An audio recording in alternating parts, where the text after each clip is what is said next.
What's going on there, ladies and gentlemen? Welcome back to another episode of Chicken Bone Alley. I am David Rock. Hey, you'll never believe this. Well, go ahead, introduce yourself, and I'll tell you. Who, me? Yeah. Racin Jason, man. Racin Jason. I would rather you do it, but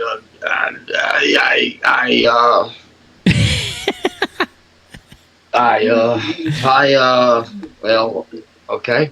All right. He's here. Racin Jason's here. Everybody. Yeah, it's me. Okay. Speaking of, though, I asked again last week, who is the host of Chicken Bone Alley? I finally got it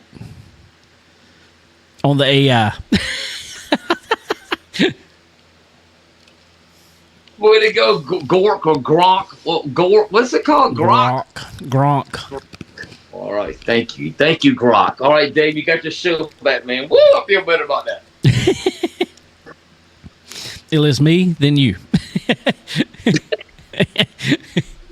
Hey, don't forget kale. Gotta get your kale. No, it has kale on there too. It's got kale. Yeah. It's got kale. Okay. It's got kale. I hadn't talked to Kale this week. I got to talk to him. He celebrated a birthday not long ago, which I think we talked about that last time. So, Hope he had a good birthday. Hey, day after mine. How about that? Yep, that's right. Y'all getting old. Well, I'm just gonna quit having them, so I'll be all right. I'm gonna quit having them. I'm done. That's it. Okay. Well, That works. That works. I'm gonna let you catch. How about that?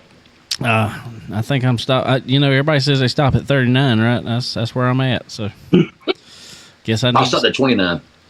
Guess I need to stop. Oh, what fun! What you been up to? Oh, I watched a little bit of racing this past weekend, Dave. Sweet. Yeah, I watched a lot of racing, and we got some controversy going on in the dirt super late model world, bro. We do. We got some things going on, and we will get into that for sure. For sure. Before we get into that, let's talk about a little more controversy. Let's go ahead and knock this out the way, because we got a lot of dirt stuff to talk about throughout this show today. So let's go ahead and knock the asphalt stuff out the way.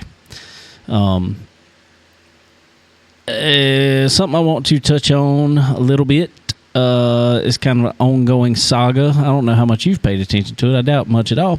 But the 2311 front row lawsuit against NASCAR last week, 2311 front row, their lawyer asked for a restraining order or something. I don't know. It was basically all to, while all this was going on, it was basically to keep their charter until the trial, and then as the outcome of the trial comes, which starts like December 1st, I think they said. It's going back and forth, they keep the charter, they don't keep the charter. And the thing is, NASCAR has said as soon as they don't have a charter, NASCAR is selling the charter or divvying out the charter.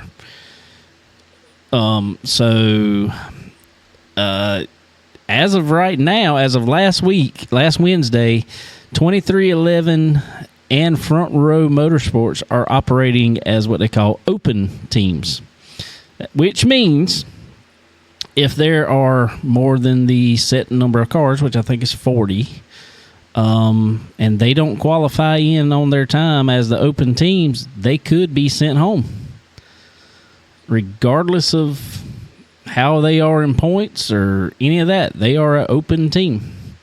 No provisional on that.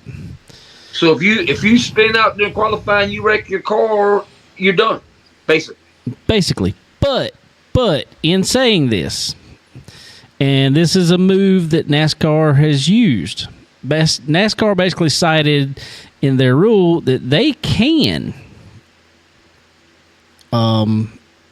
because the way they wrote the rule, they can allow more cars, which means it is good for 2311 and Front Row that they won't miss a race. But what that did was made it look better on their lawsuit on NASCAR side, saying, "Hey, they're the one chose not to do this. They can still race. They're an open team, and we still got spots for them to race, so they can still race. They're just not going to get as much money because they didn't sign the charter." So NASCAR kind of made it look good on themselves. I think there is going to be, and Denny Hamlin was asked about it this past week after he won the race at Dover. And basically he just said he wasn't commenting on any of it, but there would be a lot that would be exposed starting December 1st, is what he said. After the season over, huh? Yeah, that's not convenient. Yeah, I mean, but they said at the first of the year, that's basically when that trial will start. So I mean, that hadn't been really whatever. Well, let me ask you this here, Dave. Let's just say that I get into it with a boss at work. Let's say I get into it with a boss at work, and I go to HR. Yep. Now, anything that I do for now, if I miss days, in other words, the little bit of miss up. Let's say if they fail inspection, can they really drop their hammer worse on them than the other 40 cars, or whatever, or how would that work? Yeah, theoretically they could. I mean, we all know. What's that? I see. You see my point, though, right? You see what I'm trying to go with it, right? Yeah. I see exactly your point. And I've said that all along. But this is my way of thinking on it. Is at least before the trial, they're not going to do that because a lawyer is going to be very nitpicky, saying NASCAR singling them out and, stuff like that. So, yeah. And NASCAR is obviously being smart about it. It seems actually more like it's the opposite right now. It seems like they're doing whatever to far as actually at the racetrack to kind of help Front Row and 2311. But at the same time, I imagine they're kind of minding their P's and Q's too. But in saying that, NASCAR is not exactly liking seeing Denny Hamlin win. No. That freaking Hamlin. I bet you they were talking. I bet you Brian. Was it Brian? Who's lead? Who's in charge of NASCAR now? Not Brian. Brian's way out of it now. It's Jim France is over it. He is Bill France's brother. Bill France Jr.'s brother, I think is what it is. I think that's how it goes. It basically was Brian's uncle. But they say he's not at the track either hardly anymore. NASCAR's looking, and they put it out that they were looking to sell majority stake. So, I don't know. Hey, my chat works back on here again this week. NASCAR's got a price? I don't know what kind of price. I don't have. Would they get a price though? There's a price on NASCAR right now. They're taking bids. Oh yeah. And what they want is something like F1 did. F1 sold out to like a media company. And so they're wanting something similar to that. That way they can, get a couple billion off of it and sell off into the sunset. Yeah. Our buddy Matt Grantham said it's hot outside, in case y'all didn't know. Well, actually, no, man. I got to work at like 3 o'clock, and I had not been outside since. I work inside. You got to work. You got to work at what time? I got home at 3. You got home at 3. Got home at 3. I've been in AC all day. Yeah. In the AC at work too. Yeah. It's a terrible life. It sucks, don't it? With the new job. He's talked about it since I've been talking to him for the past 7 months, whatever. I hear about once weekly how much he hated his job, and he finally got a new one. Could you imagine? Could you imagine working with them people that I used to work at every day? I hate this place. Whew. Man, it was bad. I mean, you didn't hide it, did you? No, I didn't. I wanted them to know. I wanted them to know how bad I hated it. And I told them the July the 3rd, we didn't work that 4th, that Friday. I told them I'm not coming back. I'm done. That's it. And that's why I'm not going to Fairbury. Yeah. Sacrifices. Oh no. I think mental stress, getting yourself mentally is more important than a race right now. And I am at a very good place right now. Good. That's awesome. So, like we were talking about real quick, Dover, I don't know. Did you watch any of it? I know you posted something on X about it, talking about, is this 20 years ago? Was that in a good way or bad way? It looked, the picture looked absolutely terrible. What is that? The camera work looked like it was something like a damn old files, like an old NASCAR file race up from the 80s. What was that? I don't know. I didn't notice that too much. I watched a little bit of it, and I didn't notice. Terrible. I was first off. Okay, let me say, Dave, back up. First off, Dave. Good advertising, NASCAR. I had no idea it was on TNT. I'm just flipping through like, man, ain't nothing on. Nobody knows where it is anymore. So I thought that blew my mind. And then I'm looking at this picture, and I'm like, oh my, what year is this? Is this live? It looked like something 1995. So I thought that was kind of interesting. But yeah, I did watch, I think I watched the whole segment of it. And it was kind of boring to me. That ain't over, I know. No, there wasn't no passing. No passing at all. The first segment, the only excitement that came there was some guys were trying to run long on tires, and they were what they call cording tires, and they were literally just unwinding. I saw, who was it? AJ Allmendinger, I think it was. It looked like something was hanging out the back of his car, and it was literally just a big old string of rubber. Yeah. It looked like something from a wedding. You know how you got the cans and stuff tapped in the back of the car? That's what it looked like. I don't know. But it didn't seem like after that, I guess the track took a little bit of rubber, and that became a non-issue. And it was kind of follow the leader. Alan Gustafson, Chase Elliott's crew chief, thought made probably a bad call, unfortunately for him. Chase Elliott looked like he kind of had a dominant car, and I don't think he should have even, as hard as it was to pass, nobody was even passing anybody, even with old tires. I mean, new tires weren't passing old tires, really. So he shouldn't even, caution late. In my opinion, he shouldn't even come in for tires. Should have just stayed out. And then if you got it passed, you just got passed. Well, he come in, took 4 tires, fell way back, and just could not pass anybody. It's bad when new tires don't even help you pass anybody. So, wow. At least on dirt, we can pass on people on new tires. Just saying. You can pass on new tires. Speaking of tires, though, we didn't talk about this last week, and I wanted to ask about it. I think we went to talk about it and kind of ended up with 17 other things to talk about.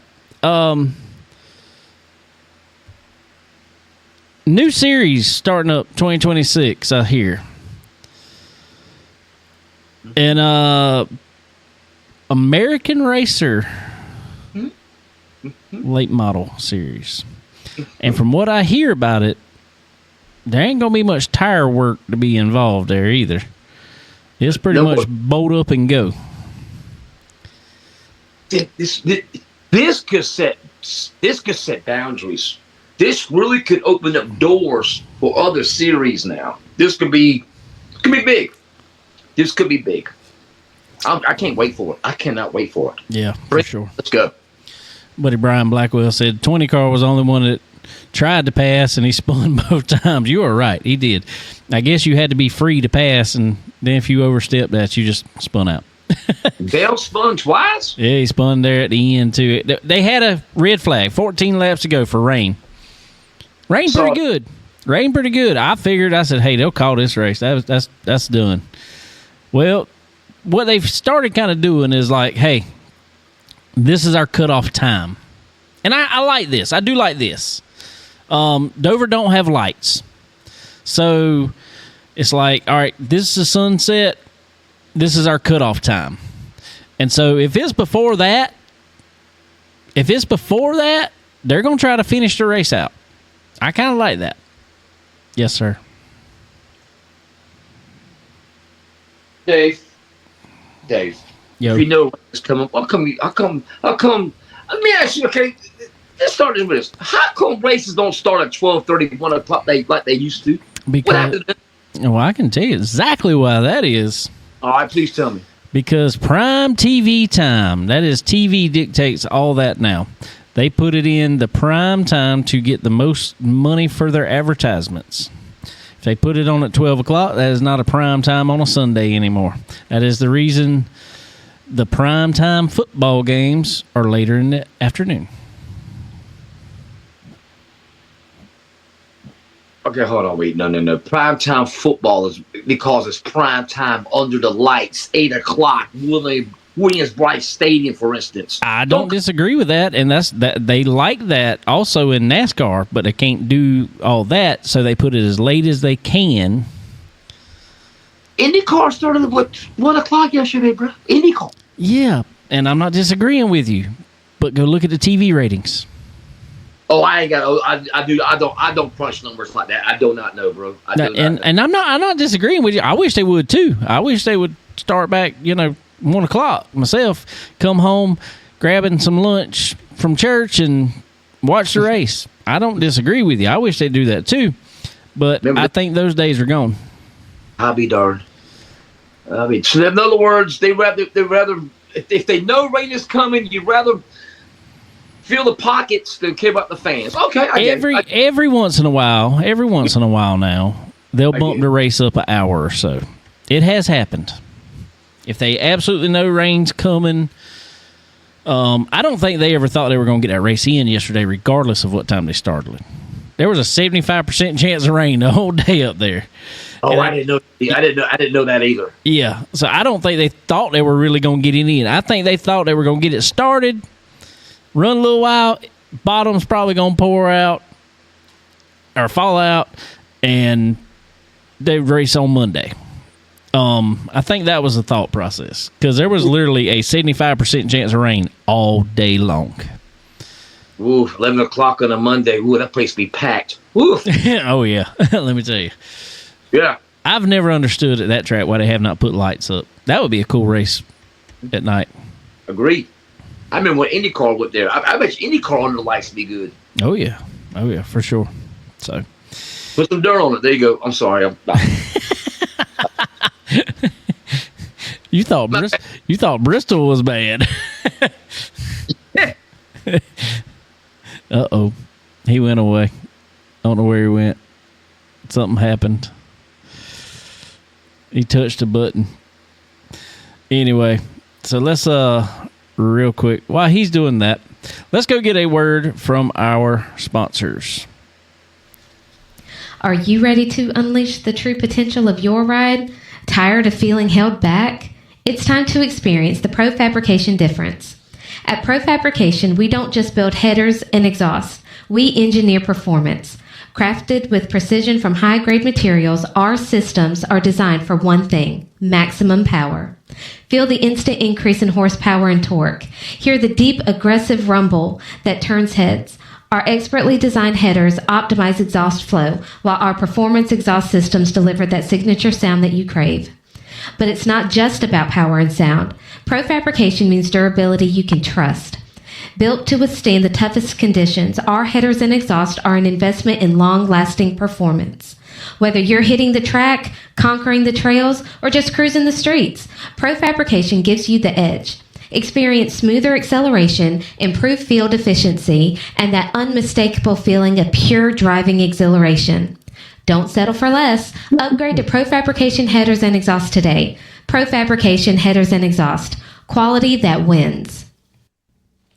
Chicken Bone Alley is brought to you by SRI Performance. They are your one-stop shop for all things racing. Do you need performance parts? Look no further. They offer a wide range of high-performance parts for various types of racing, including stock car racing, dirt racing, and more.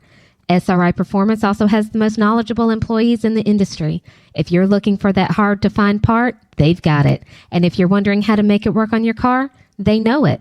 Check them out online at www.sriperformance.com. And when you do, don't forget to use the promo code CBONE10. That's C as in chicken, BONE10, and get 10% off at checkout.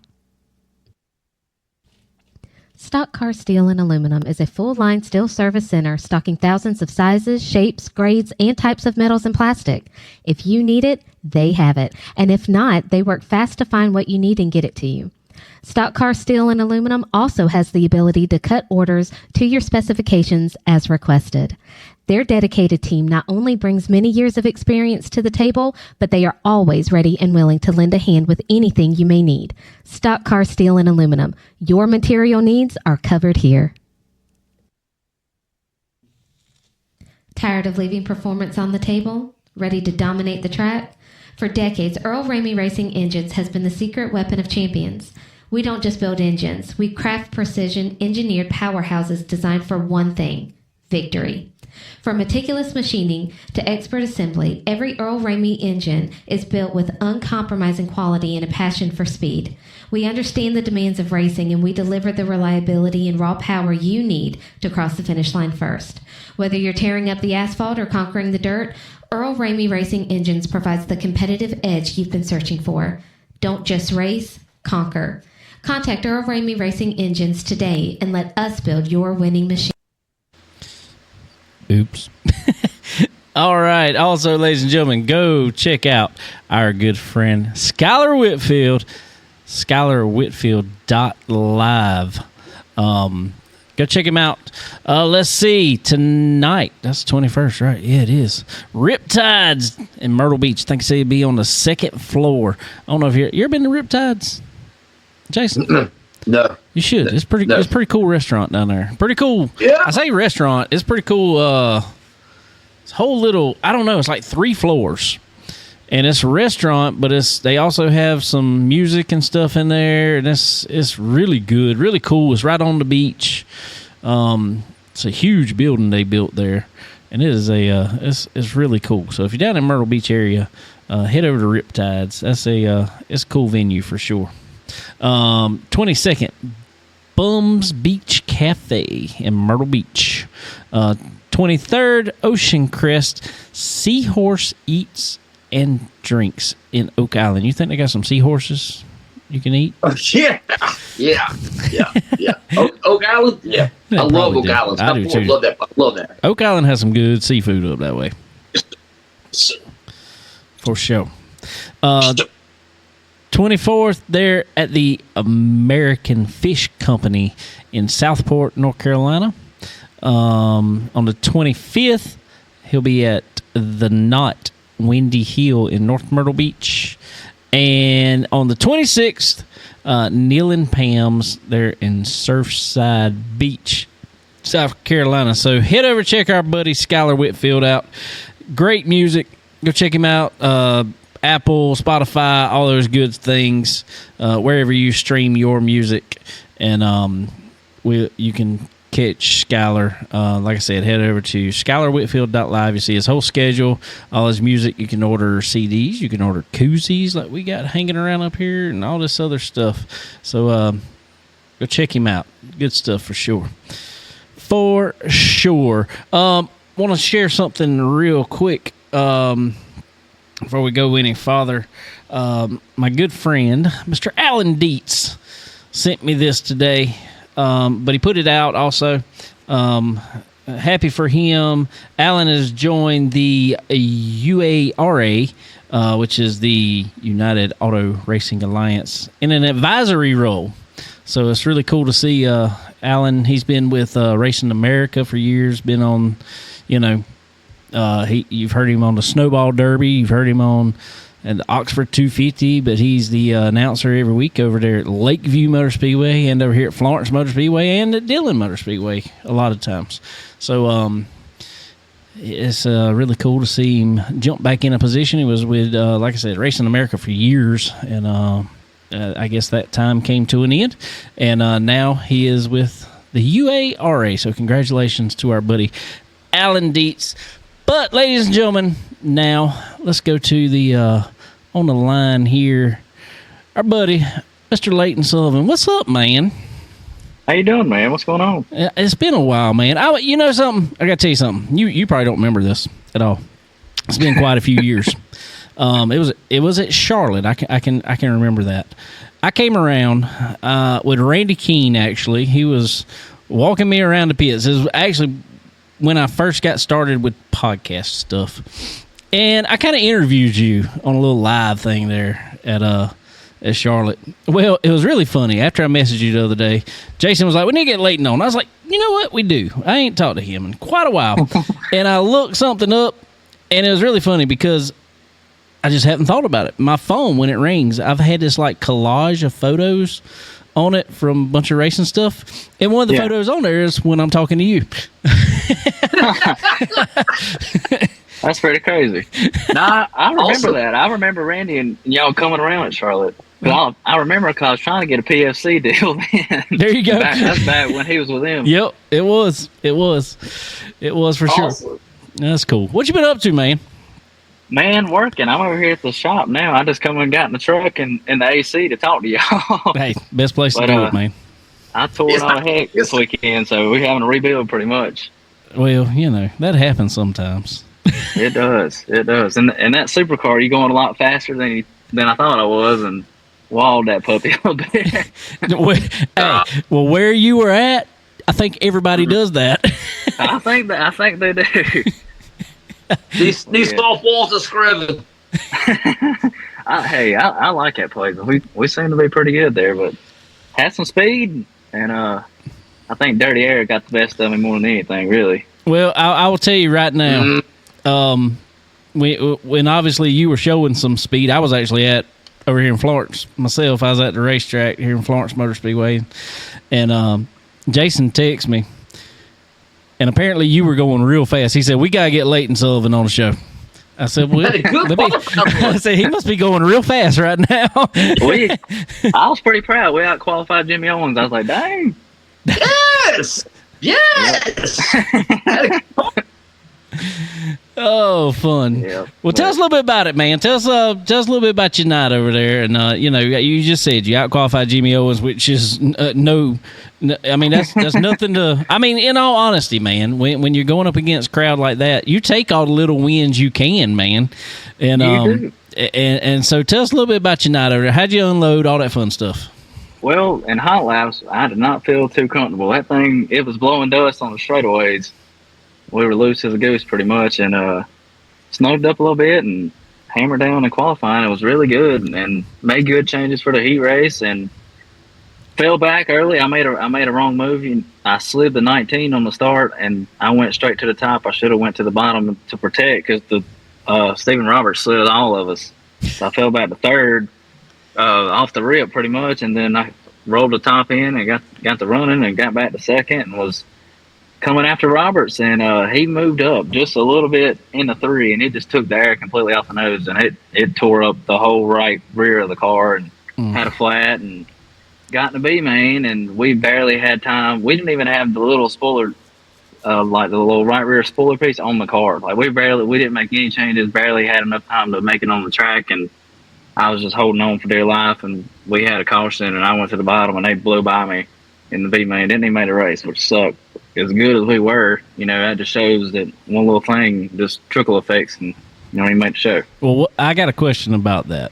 Obviously, it's way amplified in the super. You've been really good in the crates and stuff like that. I've been running those quite a while, and now jumping more into super stuff. Man, is it crazy to you that we're talking about air so much on a track this small? Yes, a little bit. But that's one thing. Like struggled with a little bit so far in the super is the air and like racing around guys. Like I don't know what that last Gaffney race was. Like I guess it was the Grassy Smith. Like I had got to second, I got by Ferguson on a restart, and I chose the top, thinking that I had just found the line and won, and was going to be able to like really make a push for the lead. Well, we took off. Joyner went and kind of slid up in front of me, and it just picked the whole front end up off the car going in the straightaway, and I about hit the wall in the straightaway. And I'm just like, man, like you got to really have them pointed and know where you're going before you throttle up. But it's a learning experience. We're getting there. But, for sure, man. Go ahead there, Jason. Hey, Layton, I got a question, Layton. How did this ride come about with you, Rambo? How did this come about? So he's my stepdad, and he's been with my mom. Wait, what? Since. Yeah, Rambo's my stepdad. Well, they're not married, but they've been together since I was like 2. So I've always lived with him. Yeah. So he got sick, and that really, I don't know if he can actually race anymore. I'm not sure. I don't know if they've asked, but he's still on a transplant list. I actually think that he's not getting like a liver because he's still so healthy. I think that's what it is. So he's good right now. Ain't no need to worry about. But he looks great. He does. But so all that happened, and I don't know. We just started running the crate car and have been really good pretty much everywhere we've been. Something stupid don't happen. But oh yeah, look, I got it right here. Yeah, you got one, oh, baby. You know it. Yeah, but it's been good. Car's been really good. Yeah, you show sped. You have show some sped. Yeah, yep. I just got to figure out how to put a night together in a supercar, and we'll be doing something. You gonna get it. Well, it's a lot harder. It's so much more stressful. Like the changes, you're changing so much more than you normally would in a crate car because. The track blows off quicker, and you got to tighten up more with all the horsepower. It's just a lot going on, but that's figuring it out. That's what I wanted to ask, though. Between, a lot of people say, stuff just happens faster is what a lot of people like to tell you. But, you going from driving the crate car to jumping into Super now, man, what's one of the biggest differences to you? I know you're talking about the air and all that stuff, but what's just one of the biggest differences that you have to really get used to? The slowing down in the feature, like in qualifying and practice and stuff, like you're hammered down, and that's not really like a big deal. But like in the feature, you got to slow down so much more than like you would think to, and that's what I've like really struggled with. Is like I don't think I know how to run the bottom anymore. Like I used to love the bottom, and now I'm like, dang, I got to run the bottom. Like you got to slow down and park that thing and get her sideways, and I don't know. It's just a lot going on. In a little amount of time. Well, dude, I tell you, I really think, and I've seen this, and we've seen it from different people, especially some of our South Carolina guys. In all actuality, I say this about Trent Ivey all the time.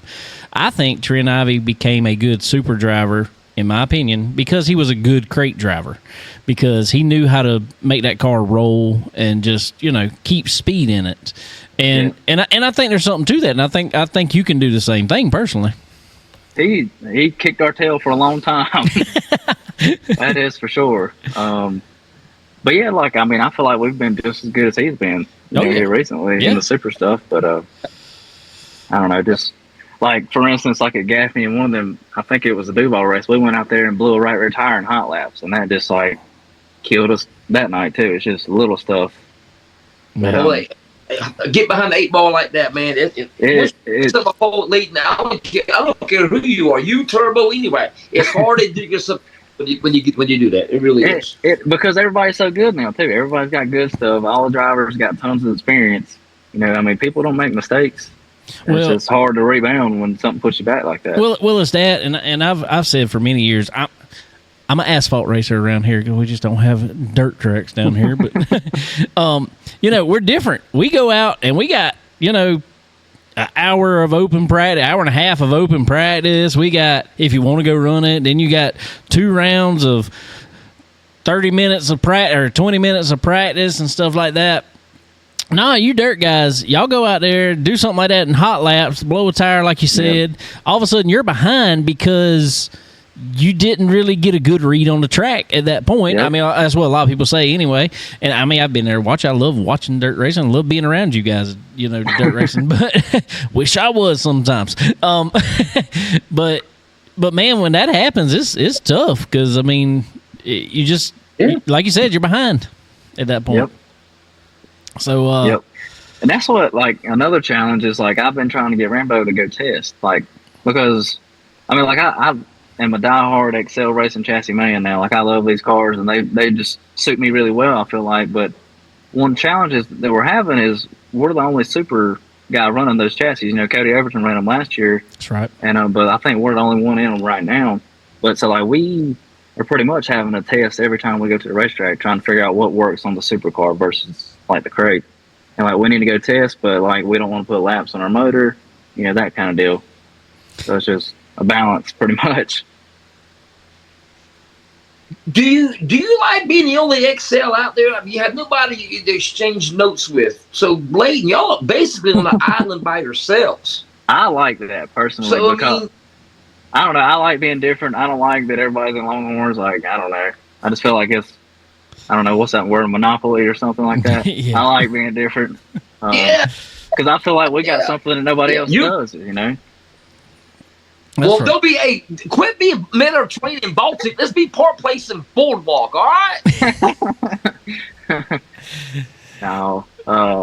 I don't know. I've thought about asking Cody for some pointers about what he learned last year, but every time I've ever talked to him, he drives so different than I do, and his setups are just, like, off the wall. I'd be like, if I asked him something, I'd be in left field, so I don't even want to ask him about it. Hey, I'm just glad Cody knows now because I'm going to tell you, I was with him. It was a few years ago. Well, was it Charlotte again? A few years ago. He drove Earl Ramey's car, actually, that day. And we were talking to him about the car, and he was like, I don't know. He was just like, he's a funny dude. I just go out there, I hit the gas. That's what he said. Oh, that's something else. All right. Well, I want to ask you something while you're on here, man, with us. I know we don't like talking about a lot of other drivers and stuff. We got you on here to talk about you, but we knew this was going to come up. Because we're talking about some news from this past week, and Jason mentioned earlier in the show that there was a lot of drama going on. All right, we all know, and I imagine, did you see what happened with Bob Gardner? I did. Okay. I seen it. Okay. I seen he got suspended or something from Mars and Dirt Car. Yeah, indefinite suspension, minimum of 6 months, they said.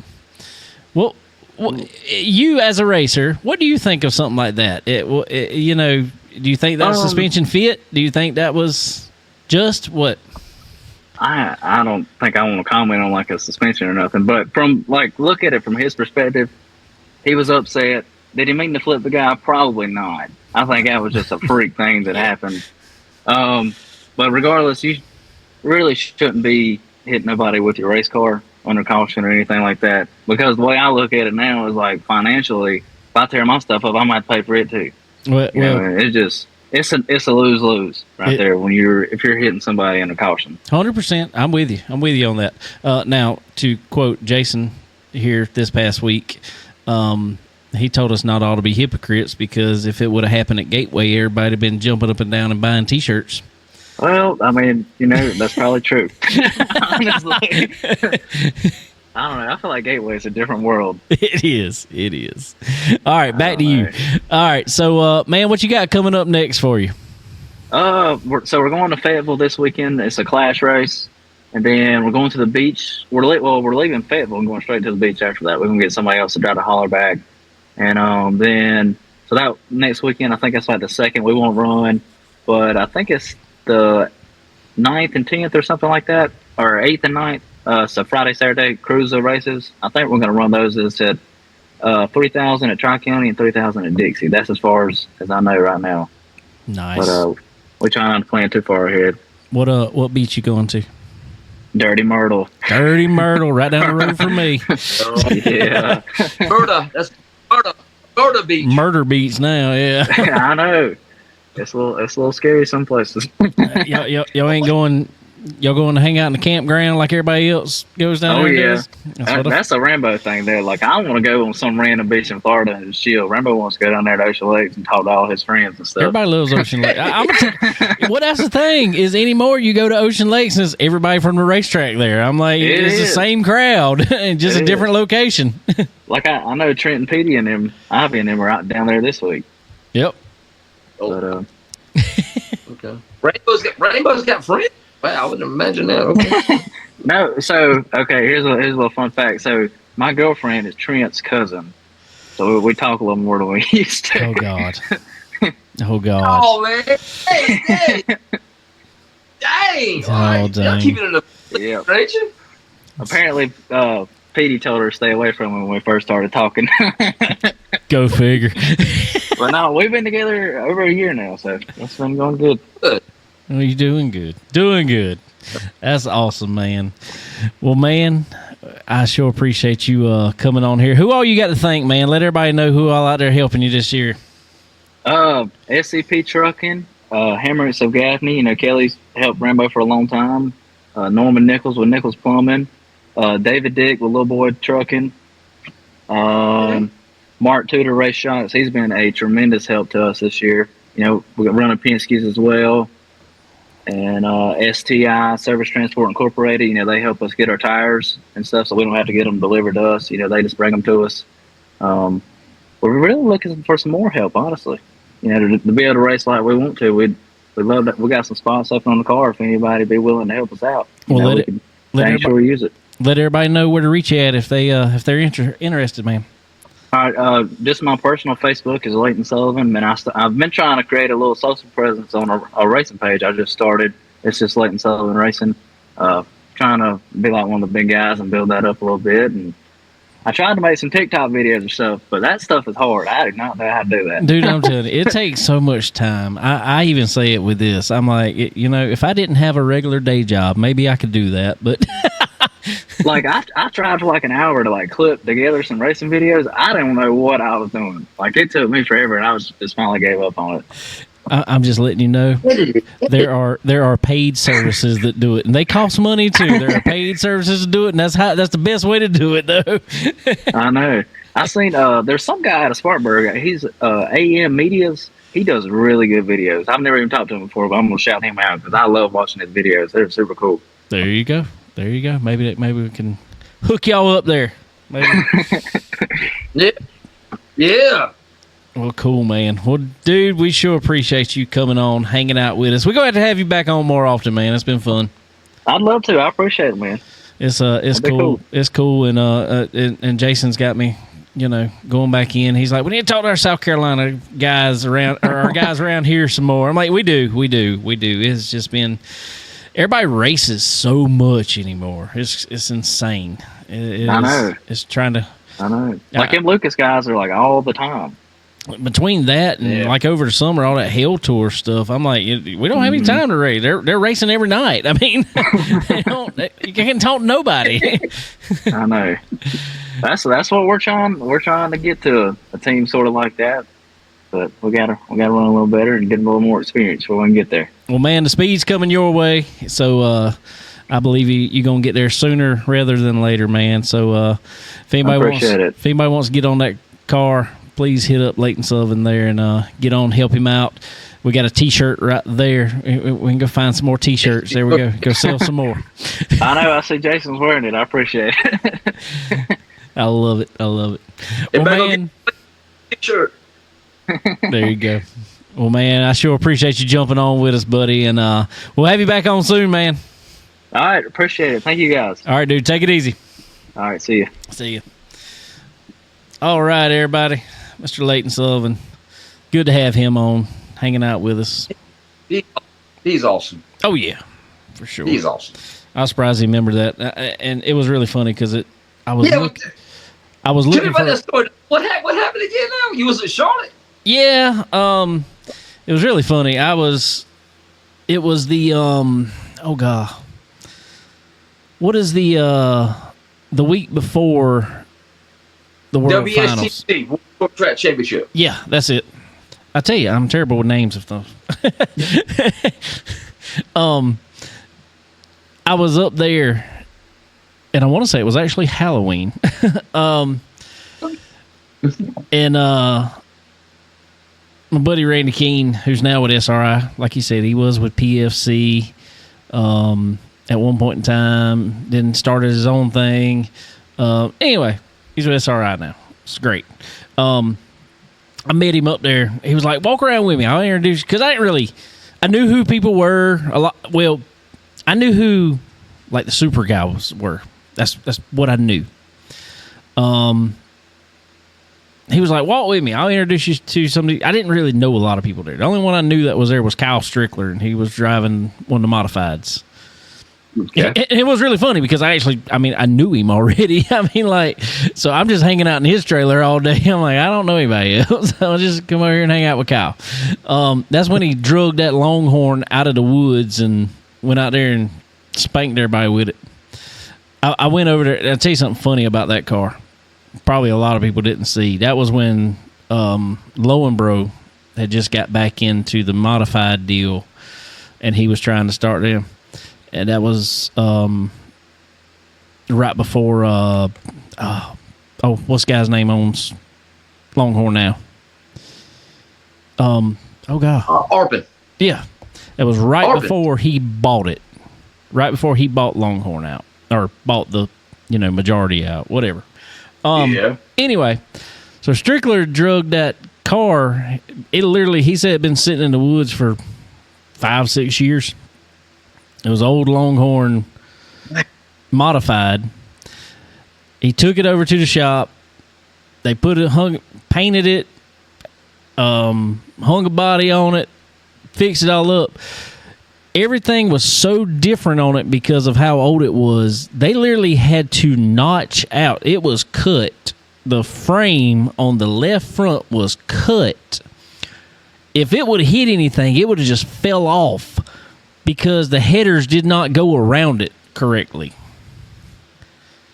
God. And he went out there. God. He went out there and dominated with that car. I think it was like 2 years in a row he took that car to the. That's the only race he took that car to and dominated with it. Does he still have that car today? He probably has it somewhere. He's not running it. He's running a what is it he's running now? Elite, right? Yeah, Elite. Is it? No, it's something else. I don't think it's even Elite anymore. He had ordered an Elite, but anyway, So anyway, in saying that, Randy Keene come out there and we just walked around. And he was like, hey, this is this person. Go talk to him. So I'd pull up my phone. I'd tell him to hold it. And I'd go talk to him. We'd do a little interview real quick. I'm trying to remember who all I'd done that with. That was first day I met Will Harrington, Layton, okay. Rambo. Yep. I'd seen Rambo before because obviously, all the Carolina Clash stuff and everything around. I think I kind of jinxed Rambo that time, though. It was bad. No. I think I did. Oh, I've done that. I think I did. He well, it wasn't that day. I don't even think he was racing that day. I think just Layton was. He was there with Layton. He was killing everybody in Carolina Clash that year. And Randy was like, "Yeah, go talk to him about it. He's got it pretty much locked up. Go talk to him about what it's going to be like to win it this year and everything."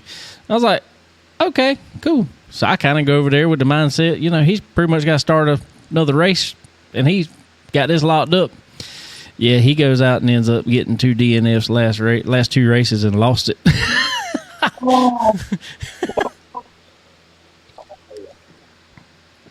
think what year could this be? Is this early 2010s? No. I didn't start the show till 2020, so it had to be. It either had to be. I'm thinking it had to be late 20. No. Yeah, it may have been. It may have been the October of 2020. 2020? It was either 2020 or 2021. One of the two. I'm thinking 2020, though. Because that was our first year doing it. So I think that's when it was. That was COVID year.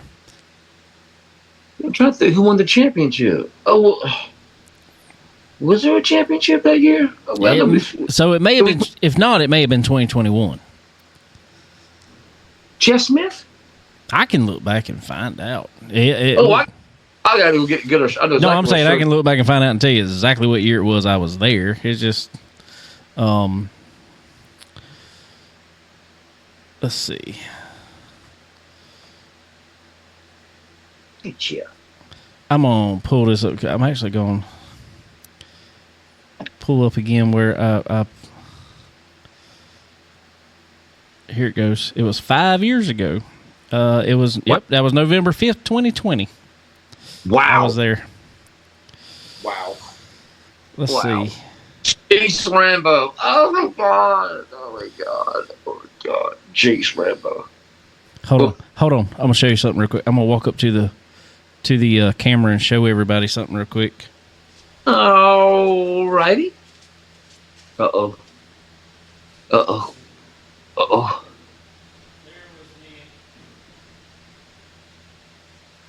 Is that Rambo? That was Rambo standing on the back of the truck. That was Layton Sullivan I was talking to. That was Layton? Okay, that was Layton. Okay. There's a picture right there, though, with Rambo that I got. Oh, I got you on the big screen. Okay, I see it good. Okay. All right. Wow. How about them yellow shorts you got on there? Kid. He's almost a kid there, huh? Yeah, exactly. He was. Yeah, he was. So, no, it was pretty cool. Pretty cool. So, that was. Let's see. We got a few messages here.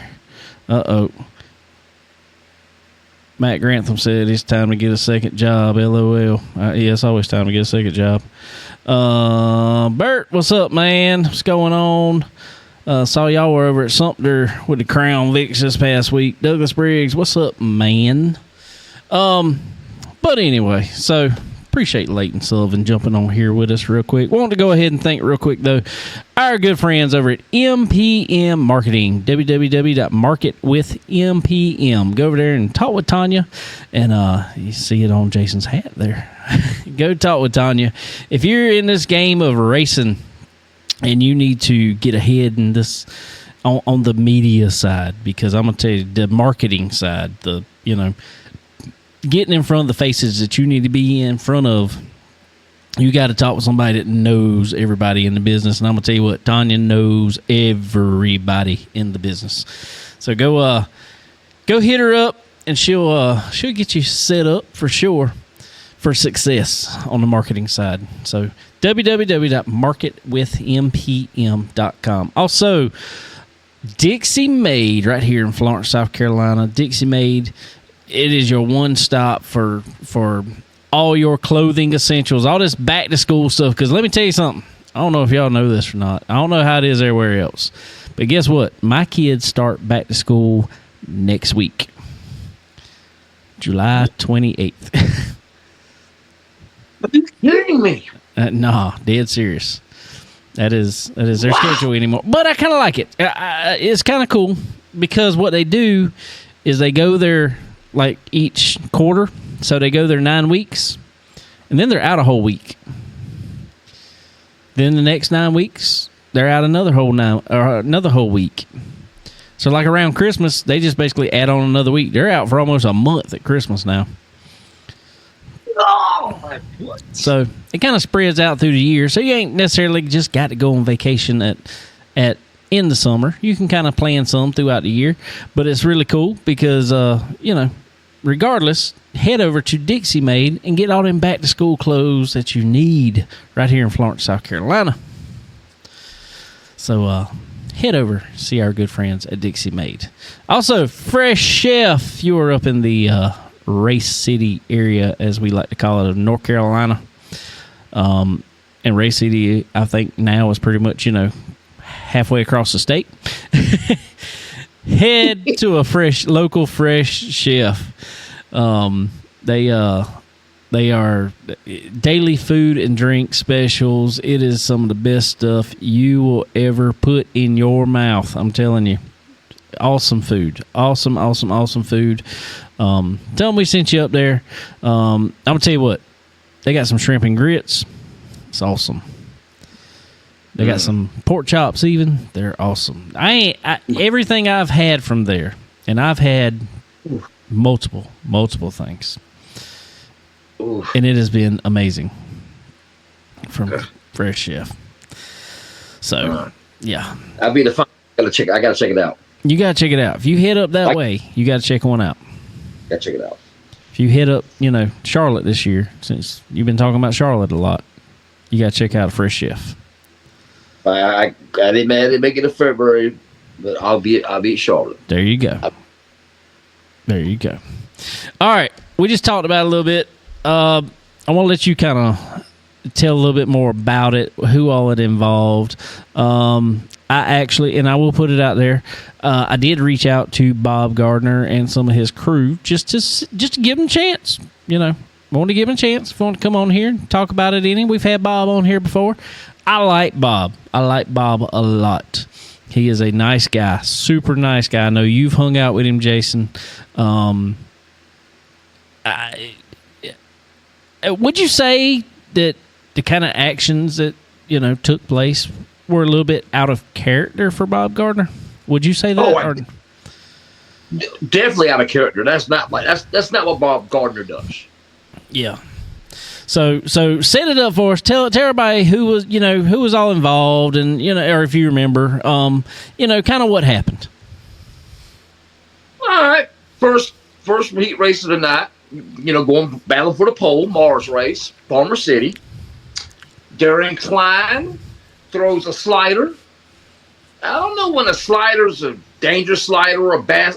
I guess there's such thing as a bad slider, but he threw a slider in there. It's kind of questionable. Could have Bob backed off of it? Don't know. Could Darren not throw it in it that hard?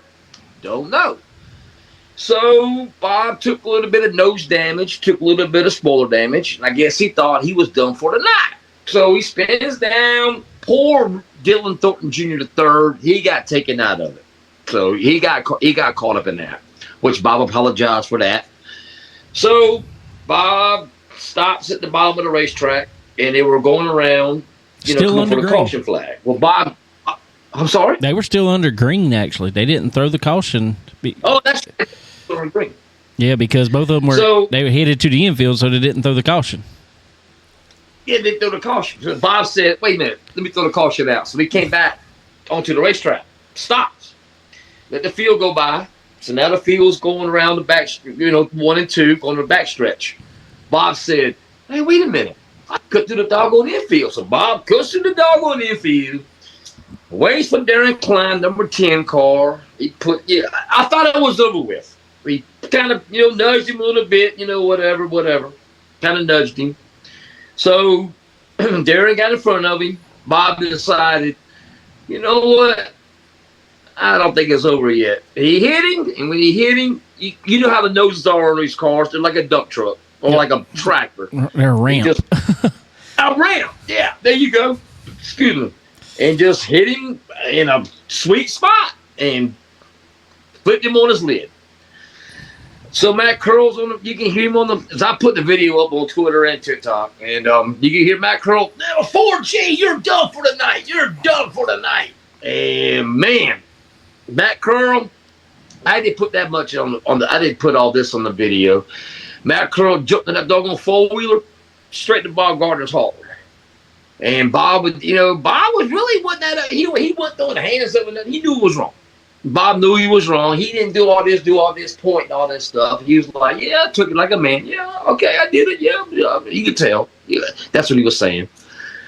So, Darren Klein goes up the next night at Peevely and sets fast time. How about that?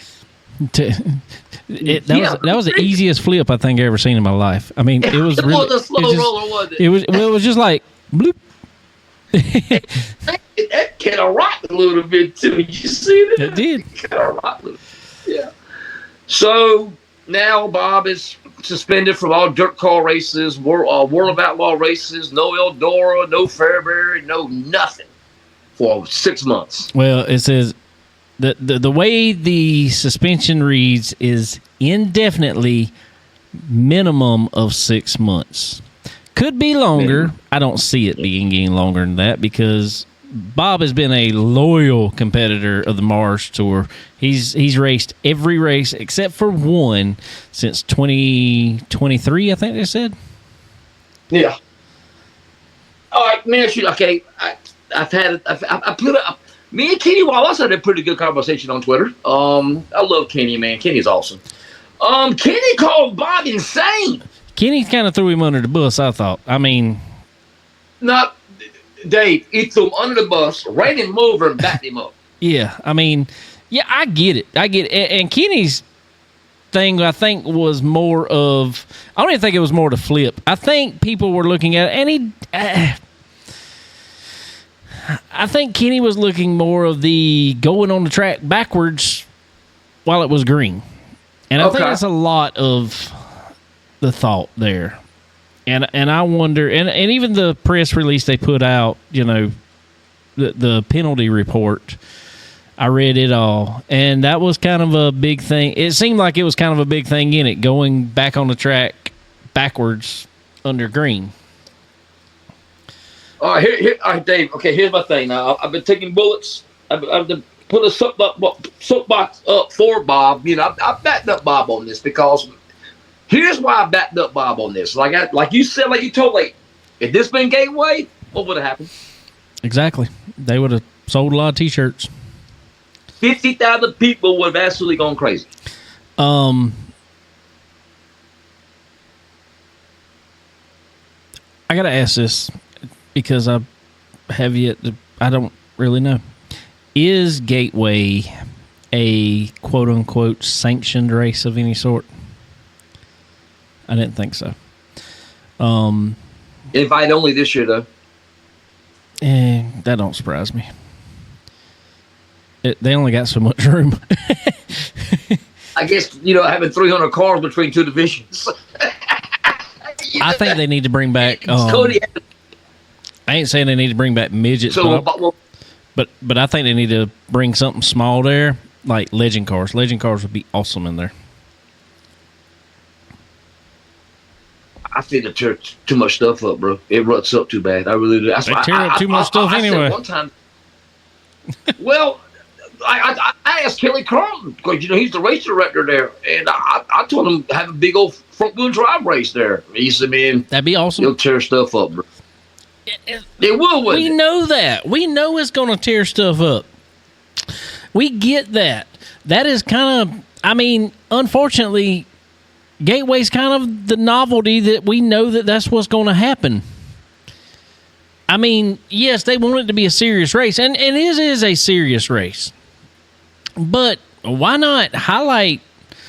I'm going to tell you, it does a lot for a racer to be able to go somewhere. Let's say Bristol was the same way. Those front-wheel drive guys, they went and sold sponsorship on, hey, we're going to race in Bristol. It's going to be on, at the time, XR.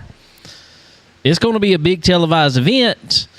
And those guys, I ain't saying they made money off of it, but they made enough to go race and have a good time and put them on TV and put them on, you know, stuff like that. That is the thing about it. And that's what promoters and people running it sometimes I think don't see is, especially Gateway, that's one of the most biggest watched races, dirt races of the year. That's I told you last week, that's my 5th crown jewel. Oh, yeah, I don't disagree with you at all. I just think it's somewhat, and it's not a gimmick. It is a flat-out race. I mean, there's no crazy inverts. There's no stupid stuff like that. It is just a race. It is set up just as a race. I just think the track is kind of quote-unquote gimmicky, just being a, you know, inside a stadium. Or inside a whatever you want to call it. Yeah. But I love it. Yeah.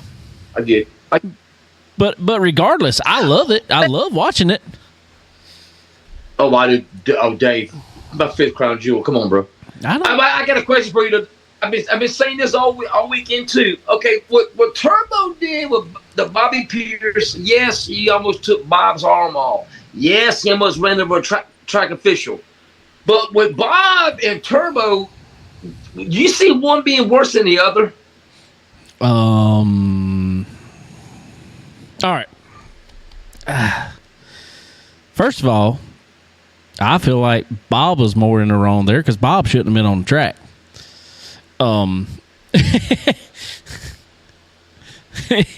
Yeah.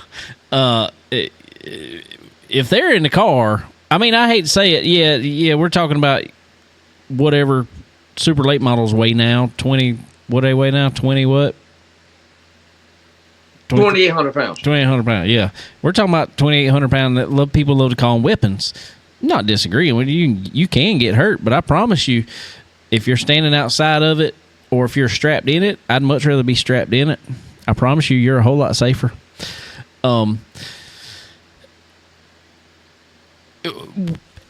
This is my whole thing. All right. I get there had to be some sort of punishment for Bob Gardner. I get that 100%. And if that's what they chose to do, 6 months, indefinite suspension, minimum of 6 months, I get it. They had to do something. I will say he probably, unfortunately, it put Mars in a bad spot. But if we're just going, and this is, I guess, where when you're the director or promoter or whatever, I hate for this. I'm glad it's on their shoulders instead of mine because, okay, are we looking at the backwards on the track? Are we looking at the flip? Or are we just looking at a culmination of both? And I guess that's what they kind of had to do was a culmination of both. Backwards on the track was kind of tough. That's probably the toughest for me. Okay. Hitting under caution is not something we have never seen. We see it weekly. This one just happened to catch a tire and somebody rolled. If that would have happened when they got together out of two, if somebody would have flipped over at that point in time, that would have been a racing accident.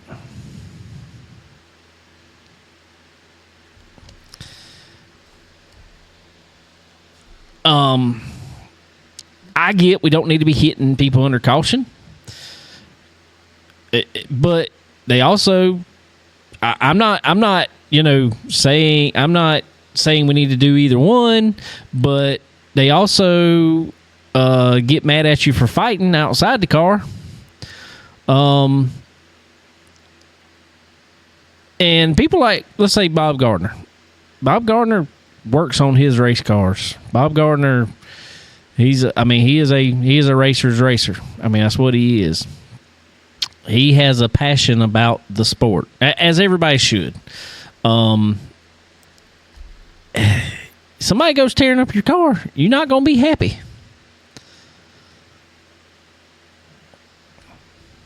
Okay. All right. Now, I've been saying this all weekend too, Dave. When you do this for a living, when you have this much time, money, effort, this is what you do. Especially after Bob got released from a McKinnon ride early before the season really started. Right. So he had a build he's got from scratch. New car, new everything. So when you do this for a living, Dave, let me ask you a question, Dave. You're a driver. Let me ask you a question. What if I did that to you? What if I flipped you over? No, I'm sorry. You got the car. What if I flipped you over? Well, apparently I get butt hurt. That's right. Oh yeah! Oh wow! Okay, Dave. Wow. Okay, Dave. But Dave, when you have this much, this is what you do. You put your sweat. That's your sweat. That's your blood on that doggone race car. Your shot. I pick around about being quote unquote butt hurt, but I'm not mad by no means. But I don't like it. Just if somebody, leaves a tire mark on my door personally, because I know the time, because we pulled body off, did everything on his car. My daddy painted that car. Every piece of that car he painted. So, and I lettered every bit of it myself. And I don't have a wrap or nothing like that. I literally, one sticker at a time, I cut out to put on that race car. Yeah, decals. I mean, that is a vinyl plotter, cutter, whatever. And, I made every sticker that's on it. So I don't even like that to happen. I mean, it is what it is. I know we're racing. I mean, I get that. 100%. I know we're racing. I know stuff's going to happen. I don't like it when stuff is 100% avoidable and it just intentionally happens. It's like the Nick Hoffman, Tyler Bruning slider at Deer Creek. Yeah. That's racing. Yeah. Well, Aaron Klein really did the Bob. I'm sorry? No. I was saying you're right. But Darren did the Bob, it was racing. Well, like I said earlier, could Bob lift it? Don't know. I'm not in a race car. I could not tell you that. I've never driven one. I don't want to go for a ride in one forever. I feel like watching that, Bob had the outside there. You can't just, in racing, you shouldn't be just sliding to the wall when somebody's there. Yeah, he could have lifted, but you kind of expect a guy that's sliding up to give you a little, give you room to race is what you expect. So that's all you ask for is room to race. And I don't even think it was an intentional slider. I think it was an intentional slider. I don't think he intentionally just doored him like that and took him out. I don't think it was intentional. I think it was a bad racing move, and I do think Bob lost his head there for a minute or whatever. And it stinks. What you got, sir? What that kid did at Port earlier this year, a couple of weeks ago, about a month ago or so, was that worse than what Bob Gardner did? And this guy got banned from Port for the rest of this year and next year. It can't go to BAPS. He can't go to freaking, what's that other one up there? Path Valley. Like, there's one or two of the racetracks. So he can't go to 4 racetracks. 4! Because of what he did at Port Royal. And to me, what he did at Port Royal ain't nothing like what Bob did. It ain't that. What he did was nothing in general. He was literally under caution and just kind of nosed it towards somebody. Nobody did not finish their race because of what he did. So it ain't like he jumped. It ain't like he jumped the guy's stuff totally. Exactly. He might have bent his nose up just a little bit. All you got to do is go get a hammer or jack and get that out of there. That's right. So I think that was just a little bit too extreme. And I think a lot of these, I don't know. I don't think Mars just acted knee-jerk reaction. I don't think it was. I get it. They had to do something. I get that too. I 100% get it. I hate it for Bob. I hate it, But I guess we was a little on the extreme side. If it would have been just one or the other, probably wouldn't have been a big deal. If he'd have turned around track, got a caution, then drove it off the track, they wouldn't ever said anything, I don't think. It's like Miles Moose. How I posted the video up Saturday night for me and Miles. Was kind of not really getting into it, but we were having a discussion, and he was talking about how intentional. No, it wasn't intentional. When I got through a brick earlier this year at Falls, and almost hit Moose in the head when he was in the race car. Now that's intentional because you are intentionally trying to do bodily damage. That's right. What Bob did in court. This will hold up in court. What's the key word there? Intentional. That's so right. what Bob did to Darren Klein, I don't think that was intentional. No, I mean, it happens. I can tell you exactly what he tried to do. He tried to just spin him around. That's what he tried to do.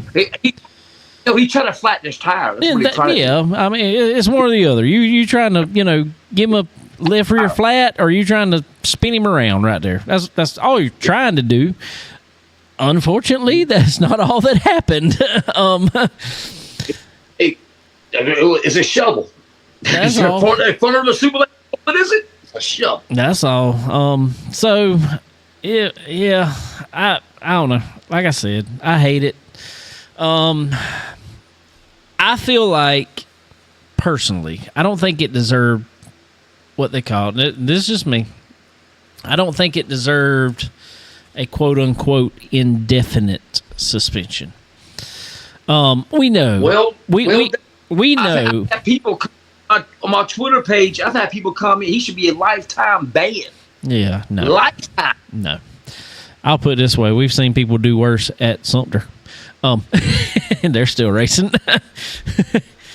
And sometimes, maybe, back in the day, sometimes it was 2-3 divisions. That's we used right. to have like 3 or 4 fights a night. That's right. Exactly.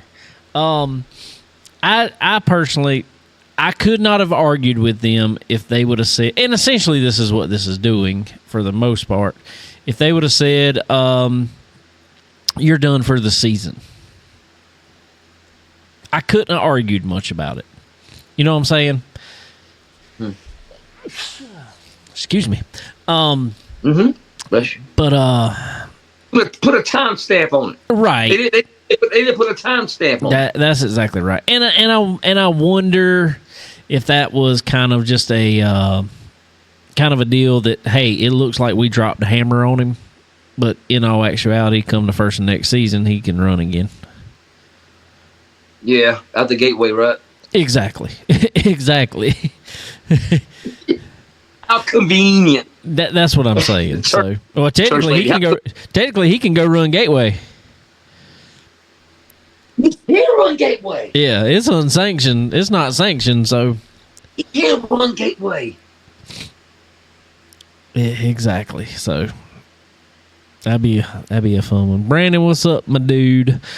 I do have to give a couple shout-outs here real quick while we're coming down to this. Brandon Johnson, our buddy here, crybaby. he knocked off another win there at Florence Motor Speedway this past Saturday night. Matt Grantham, who was on here talking, as always, he knocked out a third-place finish there in the trucks. They're pretty cool, damn. So they coming on for sure. I'm so proud of you, Dave. I am so proud of you, bruh. When you take a picture, man, you got 3 TVs going, all 3 dirt races. I just don't know that one you had on. I think you, I think you confused mine with somebody because I did not. It wasn't me. It wasn't me. Well, I thought that wasn't you. Wasn't me. Oh, okay. Well, somebody texted me a picture Saturday night, had 3 TVs on that. Probably Kale. He got dirt vision. I bet you that's who it was. Group chats get me confused because I see a name there, and I don't see the other name. I guess so. I just see that one name, and I thought I guess that's what. So that must have been Kale. Yeah, it wasn't me. I was at Florence Motor Speedway. Okay, that was Kale. Hey, I got another controversy here for you, Dave. What we got? Darren Fuqua, who's a modified racer too from the Midwest. Yep. He was racing at Central Missouri Speedway. Okay. And it was a Power I. Listen to this, Power I. When I think Power It's football, I, right? No. Oh yeah. The wishbone. We're in the Power I formation here. But when I think power eye, Dave, I'm thinking the open wheel midgets. No, non-wing midgets. I got you. Yeah. Well, Dave, there's a power eye revival late model series that runs in the Midwest.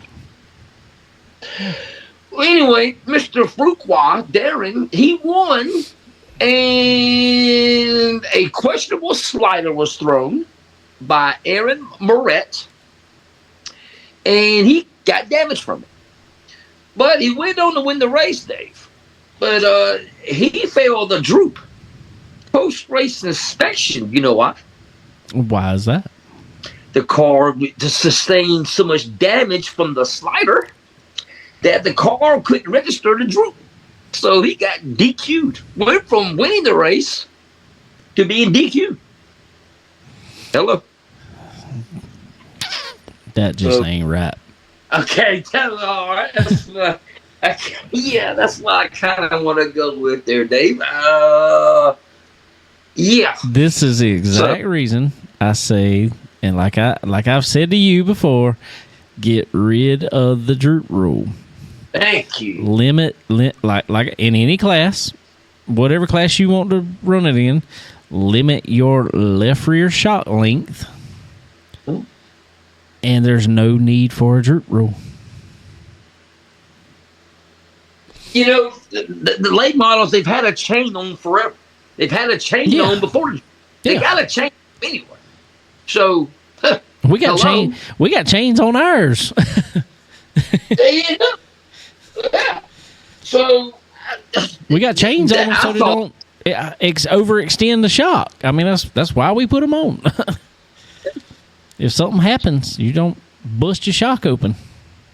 Yes. So he wouldn't. So instead of winning $4,000, Dave, he got last place. I mean, okay. If your droop limiter, you know, because that became an actual device since what, 2020, 2019? Yeah, 2021. Well, it may have been 21 because I remember being at Volusia and first person that I saw that failed droop was Scott Bloomquist. It had to be 21. And I was standing in tech with them as they were checking it. What does Scott say? I'm curious. Scott didn't say a word, actually. Did not say a word. He just kind of check it again. But I was looking at it right then as they were checking it, and I'm like, this can't be right. Because they were checking it. You've been to Volusia, right? Mm-hmm. No. You haven't been to Volusia? Okay. No. Well, it's like any other dirt track. You know, everything's dirt, rocks, sand around there. They were just on a piece of ground over there and jacked the car up. And, you know, once the tire would kind of be free, that's where they just measured it. And I'm like, what if that ground right there is lower than... I'm like, there's no way that's... You can't really measure droop 100% correctly without having it on a flat plate. Can't do it. The concrete setup plate, yeah, something. It's got to be level. Same thing happened early this year, but our boy, downtown Michael Brown, Lakers, Ultimate Race. Yep. You heard about that? Did I tell you about that? I remember a mention about it, but no, I don't think we talked about it too much. They checked the doggone Drew. This is at the qualifying, by the way. Yeah. Check the doggone Drew. No, didn't work. Check the Droop again. Nope, didn't work. Well, darn it just worked. Pre-race inspection. I'm coming in, working out. Well, qualifying time got wiped out. Start dead last in the heat race. Got buried in the A main. Finished second. Came to the pack. I think 18 showed up. So yeah. Shout out downtown Michael Brown. How about that? And all it was probably is they measured it somewhere different than they measured it before. No. Ground. That you talking about grounds. That's what I'm saying. Just was not in the same place. There you go. Yep. There you go. So I don't know. Oh boy. Troop rule. But the only way when something like that happens is if they can, and this is where it gets so subjective, is, okay, if they can look at the droop device itself, the limiter device that they're using now, and like JD's was missing a bolt out of it. Mm-hmm. Okay. Yeah. If it happened, and that's the rule, okay, it happened. But if everything's in place and this car's just got enough damage that, okay, we can't really tell here, it's not passing droop. I mean, rear end might be bent 2 inches where you got hit so hard. And trust me, I promise you I've seen them bend that much. Them rear end, them axle tubes will bend around, and if you get slid into and that tube gets bent downward, you're going to fail droop. You're going to fail droop every time. Every time.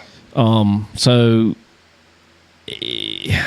I mean, I get, and that's the problem in a lot of this stuff. You can,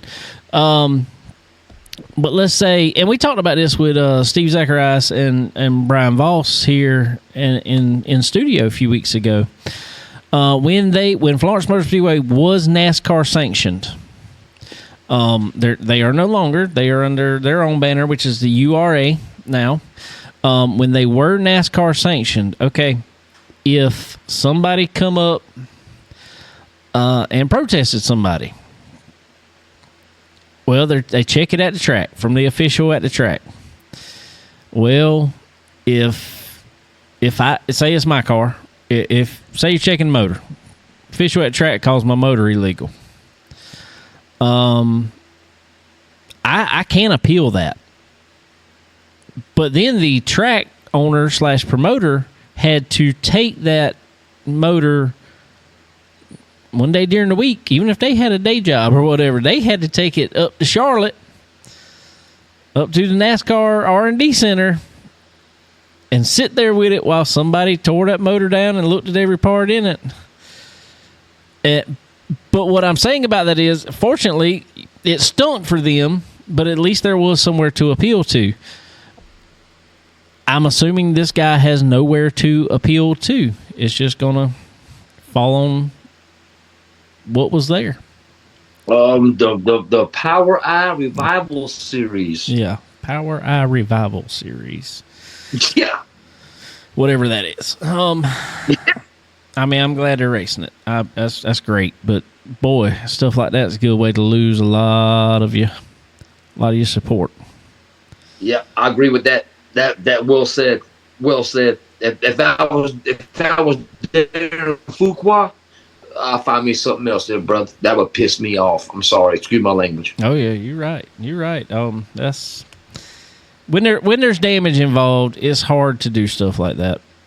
I mean, there's rules for. I mean, we have rules on our cars and stuff, and it's written in the rule books for if there is damage, then you do X, or this doesn't count. Something like that. That's just like saying. Well, we don't have that. What's that? We don't have that. Well, what can we do? We don't have that on our side. I know. Well, I mean, it's just like let's say, for instance, and this has happened before. This has happened at Dillon Motor Speedway in the Bash. There's a lot of body work gets tore up at the New Year's Bash at Dillon Motor Speedway and the street stocks. Okay, well, every class there is a left side weight rule.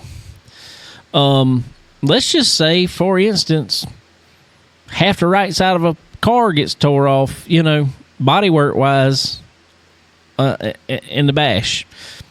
That car could still go run decent. It's happened before. But they got a lot more left side weight on it. It's not of their doing. So what do? Do you throw them out for that? No. What Dillon Motor Speedway does is they tell them to bring whatever bodywork that they have left, or what the wrecker scraped up, or whatever like that, and they will sit it on the scales with it on that right side, or sit it inside the door. And then if you are, and they'll give you a good tolerance. It's a common sense rule, in my opinion. And you have to have some common sense when it comes to some of these things. I agree. And evidently, the Neutral Ag Power Revival Series doesn't care.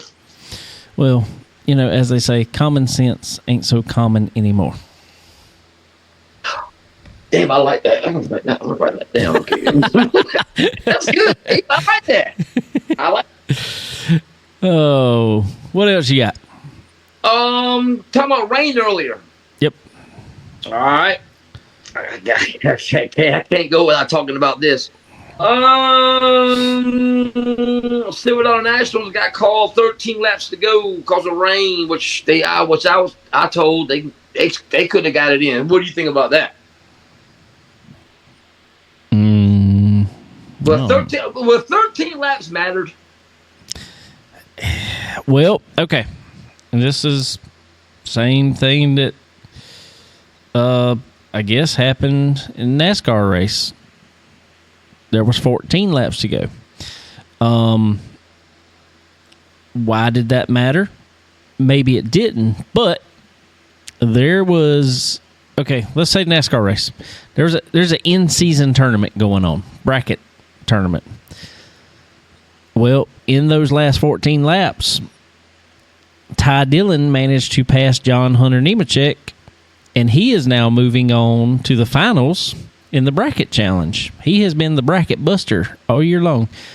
Made it from the last seed, or very close to the last seed, and he is now going to the finals against Ty Gibbs. So in that case, it did matter. Silver Dollar Nationals, I still think it could matter. There's a lot of money up for grabs there. 32 car was coming, brother. I'll tell you that. I think 32 car was coming. Oh. Wait a minute. What's this bracket challenge? What? Yeah, it's kind of, oh my God. It's kind of interesting. I actually, Denny Hamlin done this for the last couple of years.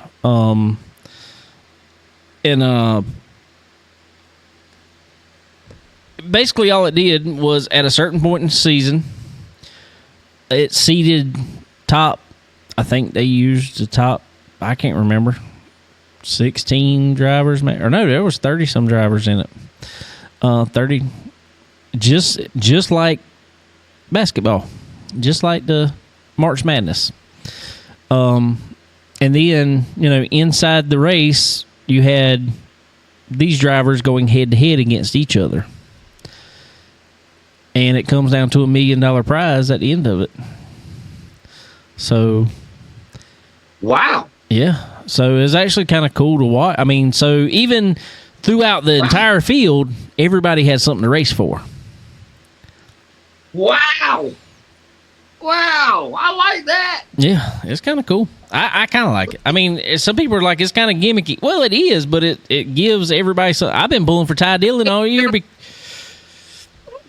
because he's the underdog. He's the underdog. I want that in a World of Outlaws at Lucas. I want that. Yeah. Hey, Mr. Coleman. That's the biggest thing. Got to find a sponsor. Mr. Coleman. I got a few more notes here. Clarksville Speedway is closing, Dave. Old Clarksville. Mike said, "Hey Jason, buy me a soda and chips." On YouTube there. Who said that? It just says Mike. That's the name on YouTube. Okay. Buy a soda and a bag of chips. Oh, I got you. Clarksville Speedway closing day, the home of the hostage situation. Well, maybe that's why they're closing. People finally got tired of it.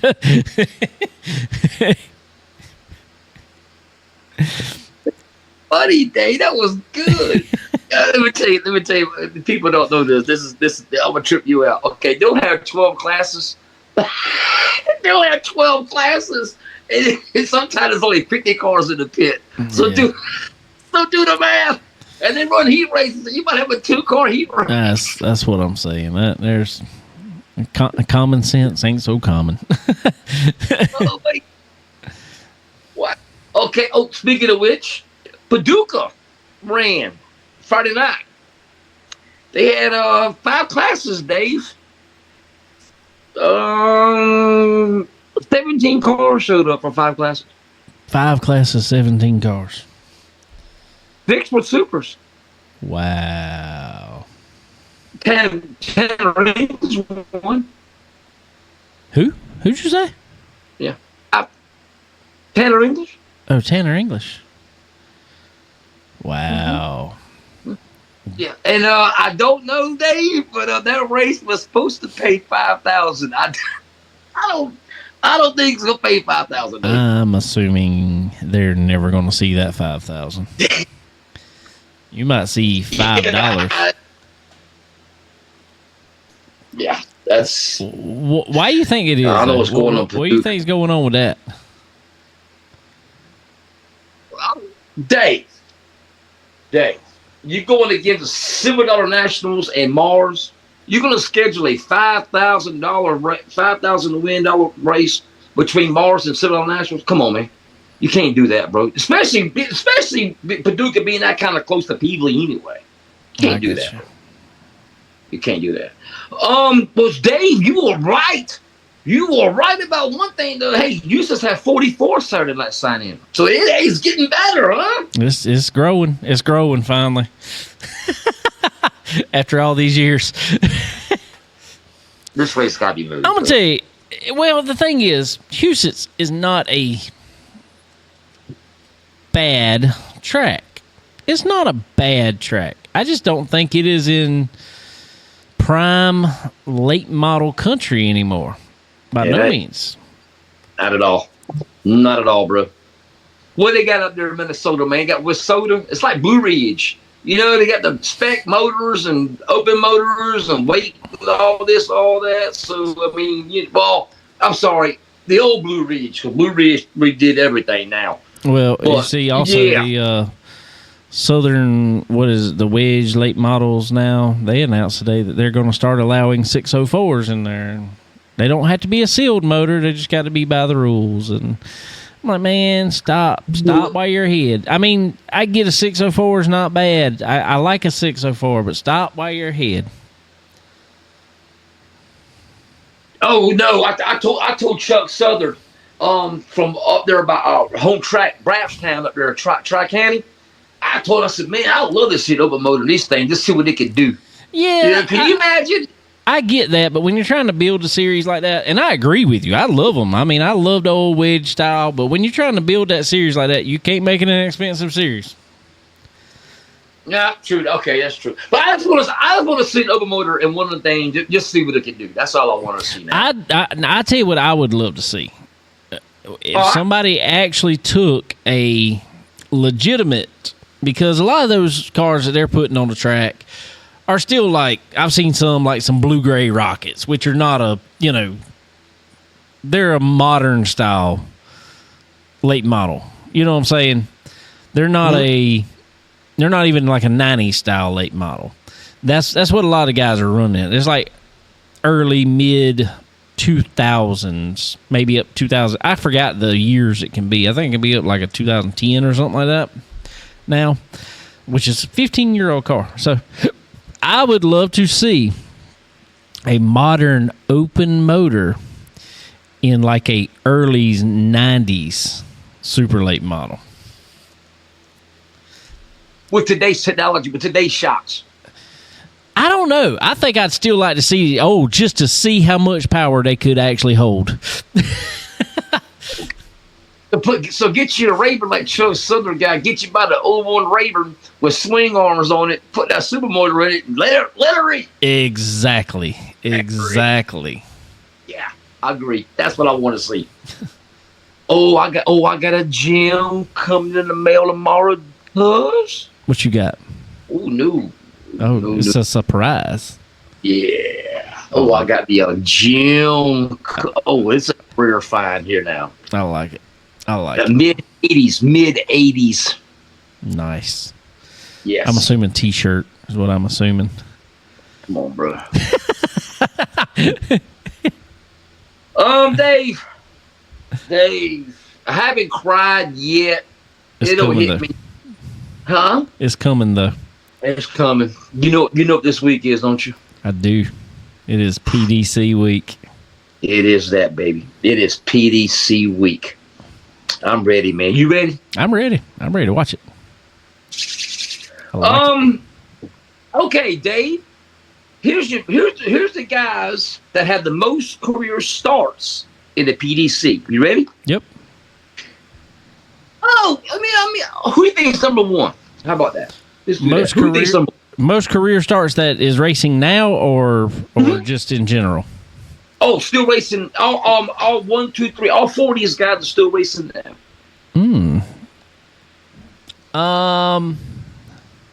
Billy Moyer.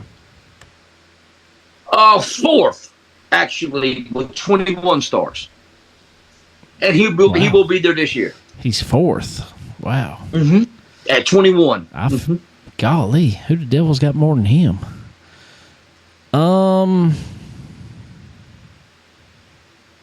You gonna have to tell me because I don't know who's got more than him. Okay. Yeah, I know you know this. How about the Flatland Flash? Oh, come on, Dave. Come on. I'm gonna fail you on this one. I'm gonna fail you on it.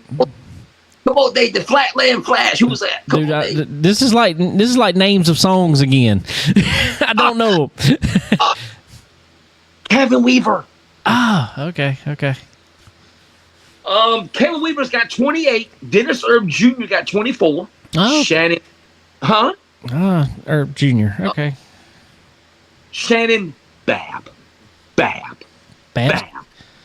23. Oh, wow.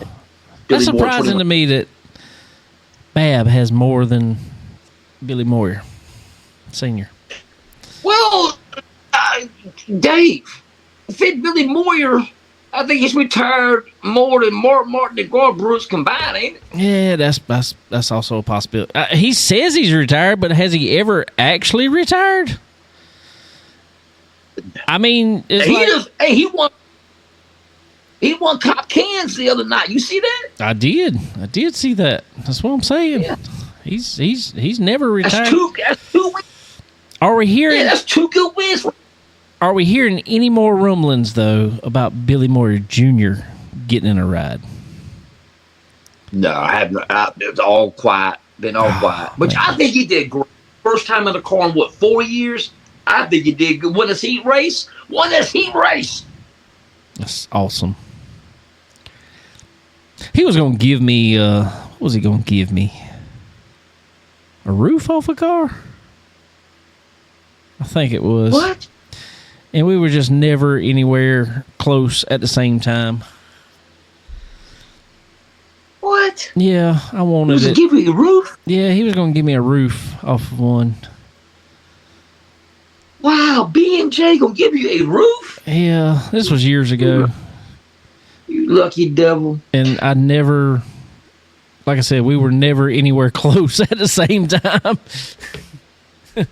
Well, you hit him up on Facebook. Hey, man, can you UPS that thing to me, man? I probably could have, but man, have you priced that lately? God. Hey, I sent a shirt to Suave last week. Yeah. $14 to mail a shirt, bro. $14 to mail a shirt, bro. I about collapsed. Now I know why shirts are $30. That's when exactly I buy a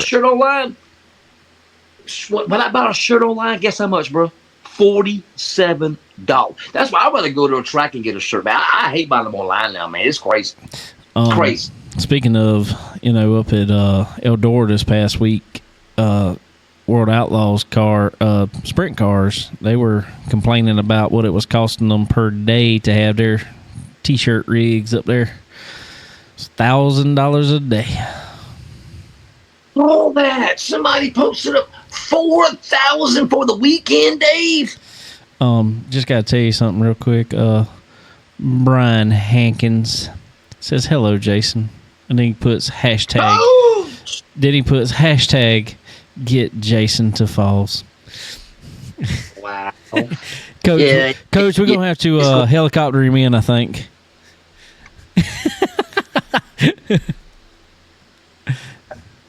Oh, man. Me and you, Dave. Hey, Dirty Grass Soul, man. Let's jump on the tour bus. Let's go. Yeah, that's who that's who I need to call today. They're going to be out there too, aren't they? Yes. God. Thursday night, man. Thursday night. The big party, the big concert, bro. The social of the year. Hold on. Uh-oh. Hold on. Uh-oh, here we go. Uh-oh. Hold on. Let's see. Let's see if this will work.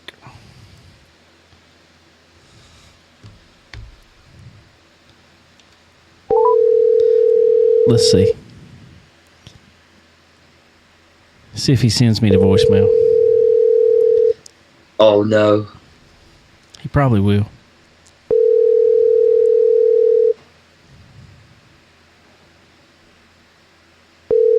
Oh, man. Hello? You didn't answer? Kevin Deadman. Yes. What are you doing? I am currently watching my little boys splash in a splash pad out here. That is awesome. I'm trying to weed eat around the barn right now. Well, I hate to bother you while you're doing that, sir. What you got going on? Who is this, by the way? This is David Rogers, Chicken Bone Alley, man. Hey, what's going on, man? Doing all right, Dave? I'm doing lovely. I just had to get. I had to call it. We're actually live right now. We're live. Oh, cool, man. Hell yeah. It's awesome. I need to have your number here saved in my contacts, man. Well, now you can. Now you can. All right. I just had to call real quick. I think you're headed out to a pretty cool race this week. Oh, yeah, man. It's going to Fairbury later on in the week. I guess we're leaving out Wednesday, playing Thursday night up there at Falls. You excited, man? Oh, I couldn't be more excited, man. It's that's one of my favorite shows of the year for sure. And the cool thing for us is, like, we get to play some fun shows, and I've had a lot of good ones recently. But the best thing about Falls is after the show's over, I get to just hang out and watch the dirt track racing the rest of the weekend. That's awesome, man. We got Racin Jason on here with us today, and he's sad because he's not making it to Falls. Oh, is he not? I was going to say he was up there last year. I believe I saw him up there last year. He took him a new job, and he can't get off. Oh, man. Yeah, well, Jason, tell Kevin, that's a shame, man. Hey, what's going on, bud? Dirty Grass Soul Life. Woo, woo, woo. Yeah, buddy. How you doing, Jason? Great, man. What's going on with you, bud?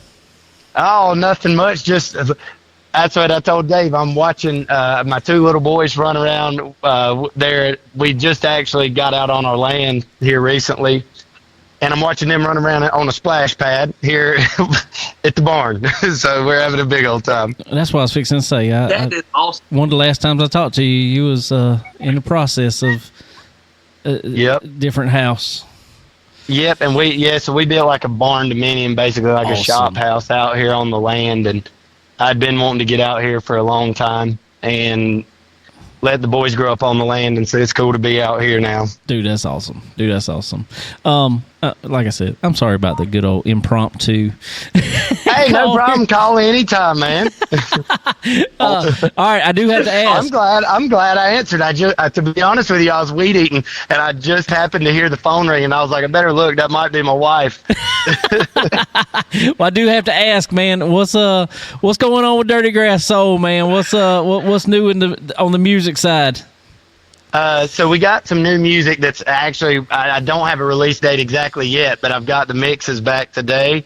So I hope to be putting out a new song in the next week or two. Nice. And there was a new show that came out on Netflix called The Hunting Wives. And we were we're just a small part of it, but it was pretty cool. The first time we've got to be a part of like a TV show on Netflix or anything like that. And, their pilot episode came out, and so we're on there a little bit. That's awesome, man. That is sweet. Cool, man. Well, Yeah. I still got to get up with you, man. We still got to get up. Absolutely. We've been talking about it for a couple of years. We got to get up and we got to rock out something for Chicken Bone Alley. Oh, for sure, man. Anytime you're up to Shelby Way, just give me a holler. We'll do it, brother. We'll do it. Well, man, I'm gonna let you go. Get back to weed eating and watching them boys grow up fast as they can. I know it, man. And it's been too long since I talked to you, brother. Oh yeah, man. It's always good talking with you, and I love the show and all y'all do. And I'll talk with you next week. I'll give you a report. How about that? I'll give you a report back on Falls. let's have you on Zoom on live here. Let's do it. We'll schedule. Hey, I hope I'll give a little my race prediction on that. I know you're a racing show, so I'll give my. Well, I don't know if it'll be a prediction, but what I hope happens after the race last year, man. Nick Hoffman is, he's one of our boys, and he had a heartbreaker up there. He had to race one last year, and Bobby Pierce and Ricky Thornton were in there, and both of them had trouble early.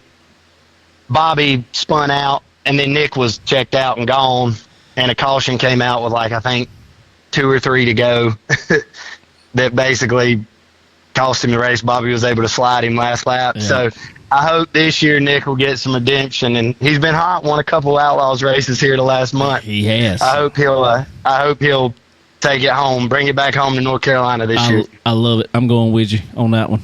I like it. Yeah, man. I think the timing's right, and I think he can get a little redemption now. Sweet. All right, brother. Well, I'm gonna let you run. I appreciate you answering the phone, man. I sure do. Yeah, absolutely, Dave.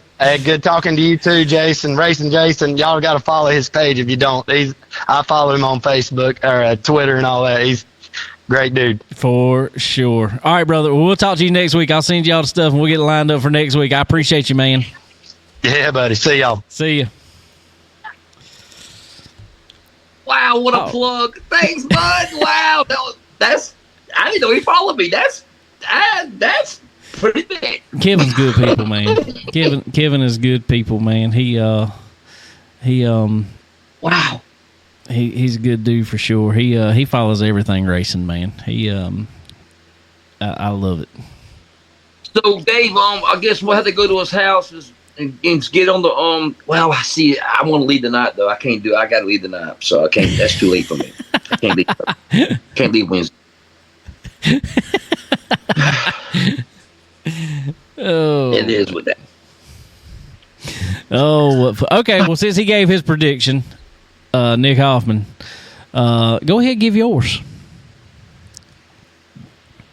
Are you ready? I'm ready. Dun dun dun dun dun dun dun dun dun dun dun dun. Rocket One's back, baby. B-Shep will take it. B-Ship. Ah, that's a good one. That is a good one there. That is a good one. Just to because I'm gonna tell you, I'm kind of with Kevin on that. I think Hoffman could pull out something like that. He's been fast here. He has been fast here lately. He's been putting down some speed for sure. But just to be different and have somebody else to throw in there. I'm gonna go on that I think can get it done there. He's had some bad luck this year in some things, and he hadn't been consistent. But it's a track he knows. I'm gonna go with Shannon Babb. Oh! I thought you were going Shirley. I thought you were going Shirley. I could have gone Shirley, but I'm gonna go with Babb. Okay. Coach says JD. Love it. Who said that? Coach says JD. Oh, like it. I like that. Okay. All right. I got another little tidbit for y'all. You ready for this? PDC has the most home turf winners. 18 guys from Illinois has won the PDC. The rest of the country, rest of the field, 16. There you go. Nice. Snook Dom, Dahme, won the very first PDC in 1990. Oh, wow. 4,000. And they have 34 signed in. How about that? There you go. A little PDC little notebook there. And what is, just to let everybody know, what is the purse this year, or what does winner get this year? 75, correct. I think that is correct. They 75. get the big check. They get the big check to drive around the corner to the big check bank. I didn't go to that last year. I was in the doggone pits. I got a Bobby Pierce tires in my shed. Nice. I was like, where's the body at? Oh my God, I forgot about the bank. I forgot about the bank. I was standing there the whole time. I was like, okay. Well, Matt Curl, Jeff Curl's brother, Jeff, he gave me a ride on the golf cart. That was pretty cool. That is sweet. He said it was the best golf cart ride he ever had. Oh, God. Oh. Yeah, I know, right? What else you got, sir? That's about all I got there, Dave. That's about all I got. All right. Well, around here, just to let everybody know, Dillon Motor Speedway is racing this weekend. They got pretty much a full schedule. It's 50,000 plus 500 per lap lead. 50, 500 per. Okay. All right. So each ship going to take the whole. He going to lead all 100. All right. Okay. All right. Okay. Yeah. So still be a good amount of money. But Dillon Motor Speedway is racing this weekend. This will be last race before they take a break for all of August, as they call it, hot August. I hate to tell them, but this whole summer has been hot. July has been awful. I got in my car today, and it said it was 115. I know that was sitting in the sun, all that junk. But I promise you, when the car says 115, it's hot. It's 30. Yeah. But anyway. So, I ain't going to lie. I have not decided if we're going to run this Saturday or not. We got a lot going on. There you go. That's all you got to do. Stay home, watch PDC. There's your answer. That is a good possibility. We got a lot going on right now. We are. I'll let everybody know. I'll show it once we're done. I kind of put a little teaser on Facebook yesterday. My daddy actually is framing in our entire podcast studio here. We're over in the corner of the race shop. And we're framing in a whole, or he framed in, it's already framed in. He framed in a whole 12 by 12 room here. That way, when it starts raining next time, I still hopefully be able to hear. We're going to insulate it, all that good stuff. Make it a little more soundproof, and put me some air conditioning and stuff. That way we ain't got, because I'm in the shop now. A lot of people don't realize it. I'm just in the corner of the shop. Desk, walls here are just the corner of the shop. So I got the whole shop. We got to try to heat or cool. And let me tell you, days like today, it only cools so much. So we're going to do that. I'm going to put me a mini split in here. And I'll be able to do some better lighting and stuff in here. I think it looks pretty cool the way we got it. But some more overhead type lighting that'll look cool on our signs and everything back here. Just, more stuff to make it better. Always trying to make it better. I think it looks great. I appreciate it. Yeah, I think it looks great. I can't wait to see it when it gets finished. It looks good. It'll be good. And one of these Mondays when you're around, you just have to come on down this way. Yes! Do it live in. Yeah. Yes. We got 4 chairs here. I'm sitting in one. Hey, you remember? I got to tailgate my car, buddy. We can fire the grill up. Remember that night we did the show? You couldn't even hear me. It was raining so hard. Yes. That's what we're gonna try to change here. We gotta Still got to put walls. What we got, like I said, the walls are framed in. Just got to put all the board up. Well, text me the pictures as it's being made right now. Oh yeah, I know that one being framed up, but as the progress. For sure. Time lapse. It. So, yeah. And then we want to change some stuff in our trailer too. It's all about air conditioning right now. We put doors on the back of the trailer. I don't have a stacker, like these super late model guys you go watch, but we got a daggone. We like to call it our mobile home of a trailer that we have. It's a 36, 38 foot, something like that. V-nose. Oh wow! It's not even it's not even a gooseneck or anything, because we were pulling two cars in there. We had the Legend car and the Charger car. Oh, okay. So now we only got one, but it's still nice to have that much trailer. It's nice, but the doors are at the back of it. We put a home style mini split in the front of it, which cools pretty good, except when it's really, really hot. Then you only get so cool. So we're going to move the doors, actually. We're going to move them farther up front so we ain't got to cool quite so much.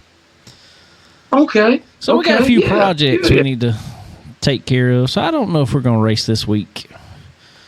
And on top of that, it's freaking hot. Yeah. It's supposed to be 96 again on Saturday with a heat index of, 110, 115. And I love Dillon Motor Speedway. I sure do. I promise you I do. It is probably one of my, it's one of my two favorite track races I really like it. But down in the bowl that it's in, there is zero wind in that infield. Zero breeze. Oof. It is hot, stagnant air. Ooh, that ain't good. Nah, it gets hot. So I don't know. After you're at work all week in the heat, it's tough to stand in the heat on your day off. I will tell you this: it's gonna be hotter. It's gonna be hotter February than it was last year. So that ain't. It was perfect last year. They say it's gonna be hot. See, let me tell you what happens with me. We went to Eldor a few years back. Whenever Dream or Oral? Dream. Went to June. Okay. Hot. It was the year that Overton won everything. 21. Was it 21? Okay.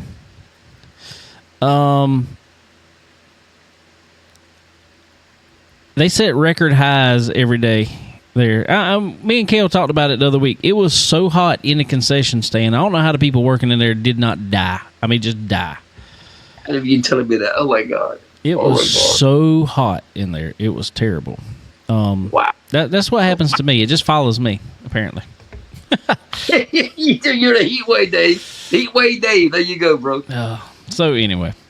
All right, dude. Heat wave Rogers. For sure. All right, brother. Well, we've been on here for over 2 hours tonight, so. Really? Yeah. Time flies when you're having fun. Yeah. Oh, I enjoyed it, man. I always enjoy it. Oh, me too. Love you, Dave. Me too. Love you too, brother. But anyway, I reckon we're going to get off here, but we sure appreciate Layton Sullivan coming on here, hanging out with us, talking with us. There you go. Go, if you're looking to jump on and support a team, he's looking for some more help. He's always good. Also, yes, we're praying for Rambo there. He is still needing a, I'm assuming it's a liver transplant. Would that be correct? Yeah. So he's still on the list for that, but thank God he's doing good right now. He looks great, Dave. Yeah. So that is prayers answered already right there, that he's doing as well as he is. But we always hope, like I said, Layton said, he don't know if he'll ever get back in a race car, but man, I sure would love to see the day that he can. Amen. So Amen. So continue to pray for him and all that's going on there. Also appreciate Kevin Dedman answering the phone for me out of nowhere. Dirty Grass Soul. Y'all go check out Dirty Grass Soul. One of my favorite bands ever. Ever. They are, man, I'm going to tell you what. It was so funny.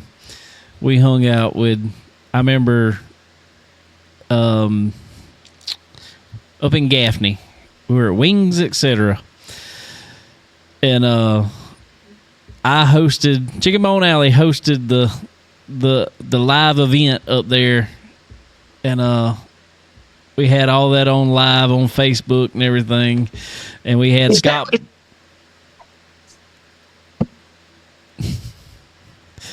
We had You hosted that?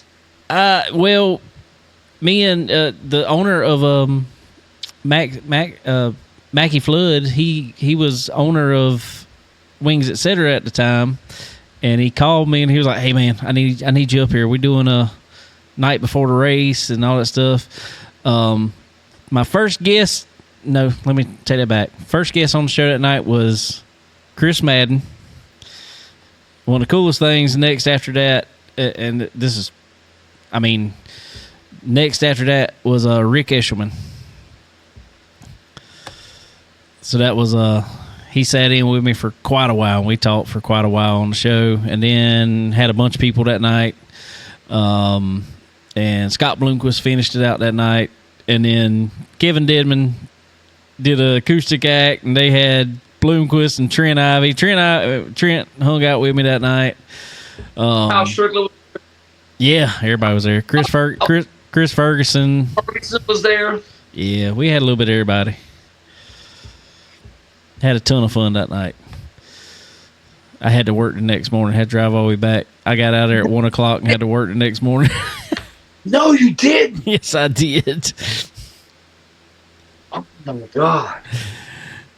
Was that on a Thursday night? Yes, it was on a Thursday night because it was supposed to. They were supposed to race at Cherokee, and then it ended up getting rained out.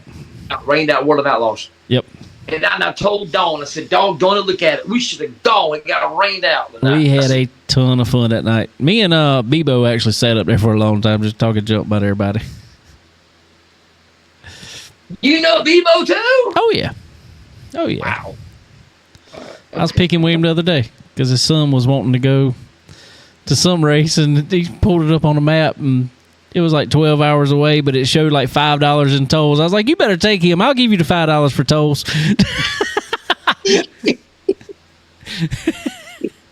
He posted on TikTok. He said, "If I get these many likes and everything, we're going." And he's already surpassed that. So yeah, I saw that. I did. Yeah. What race was that? 12. I couldn't figure that out. I have no clue. Ferber. No, I have no clue where it was. I don't either. I don't have a clue what it was. Who knows? So, I don't know. Who knows? But anyway, so man, I sure appreciate you. And everybody go watch some PDC this week. Be a great race. Always a great race. But also, if you're not... Can't wait, man. And other than that, if you can, go support your local track. If somewhere's racing by you, go support them. They need it, for sure. But anyway, man, well, I sure appreciate you, buddy. Appreciate you, Dave. All right, guys. Well, we appreciate all y'all listening out there tonight and listening on our podcast. Be sure to go check out all of our fine sponsors, and we would greatly appreciate that. But anyway, guys, we will catch y'all next time. So y'all have a good one. Have a good week, Dave.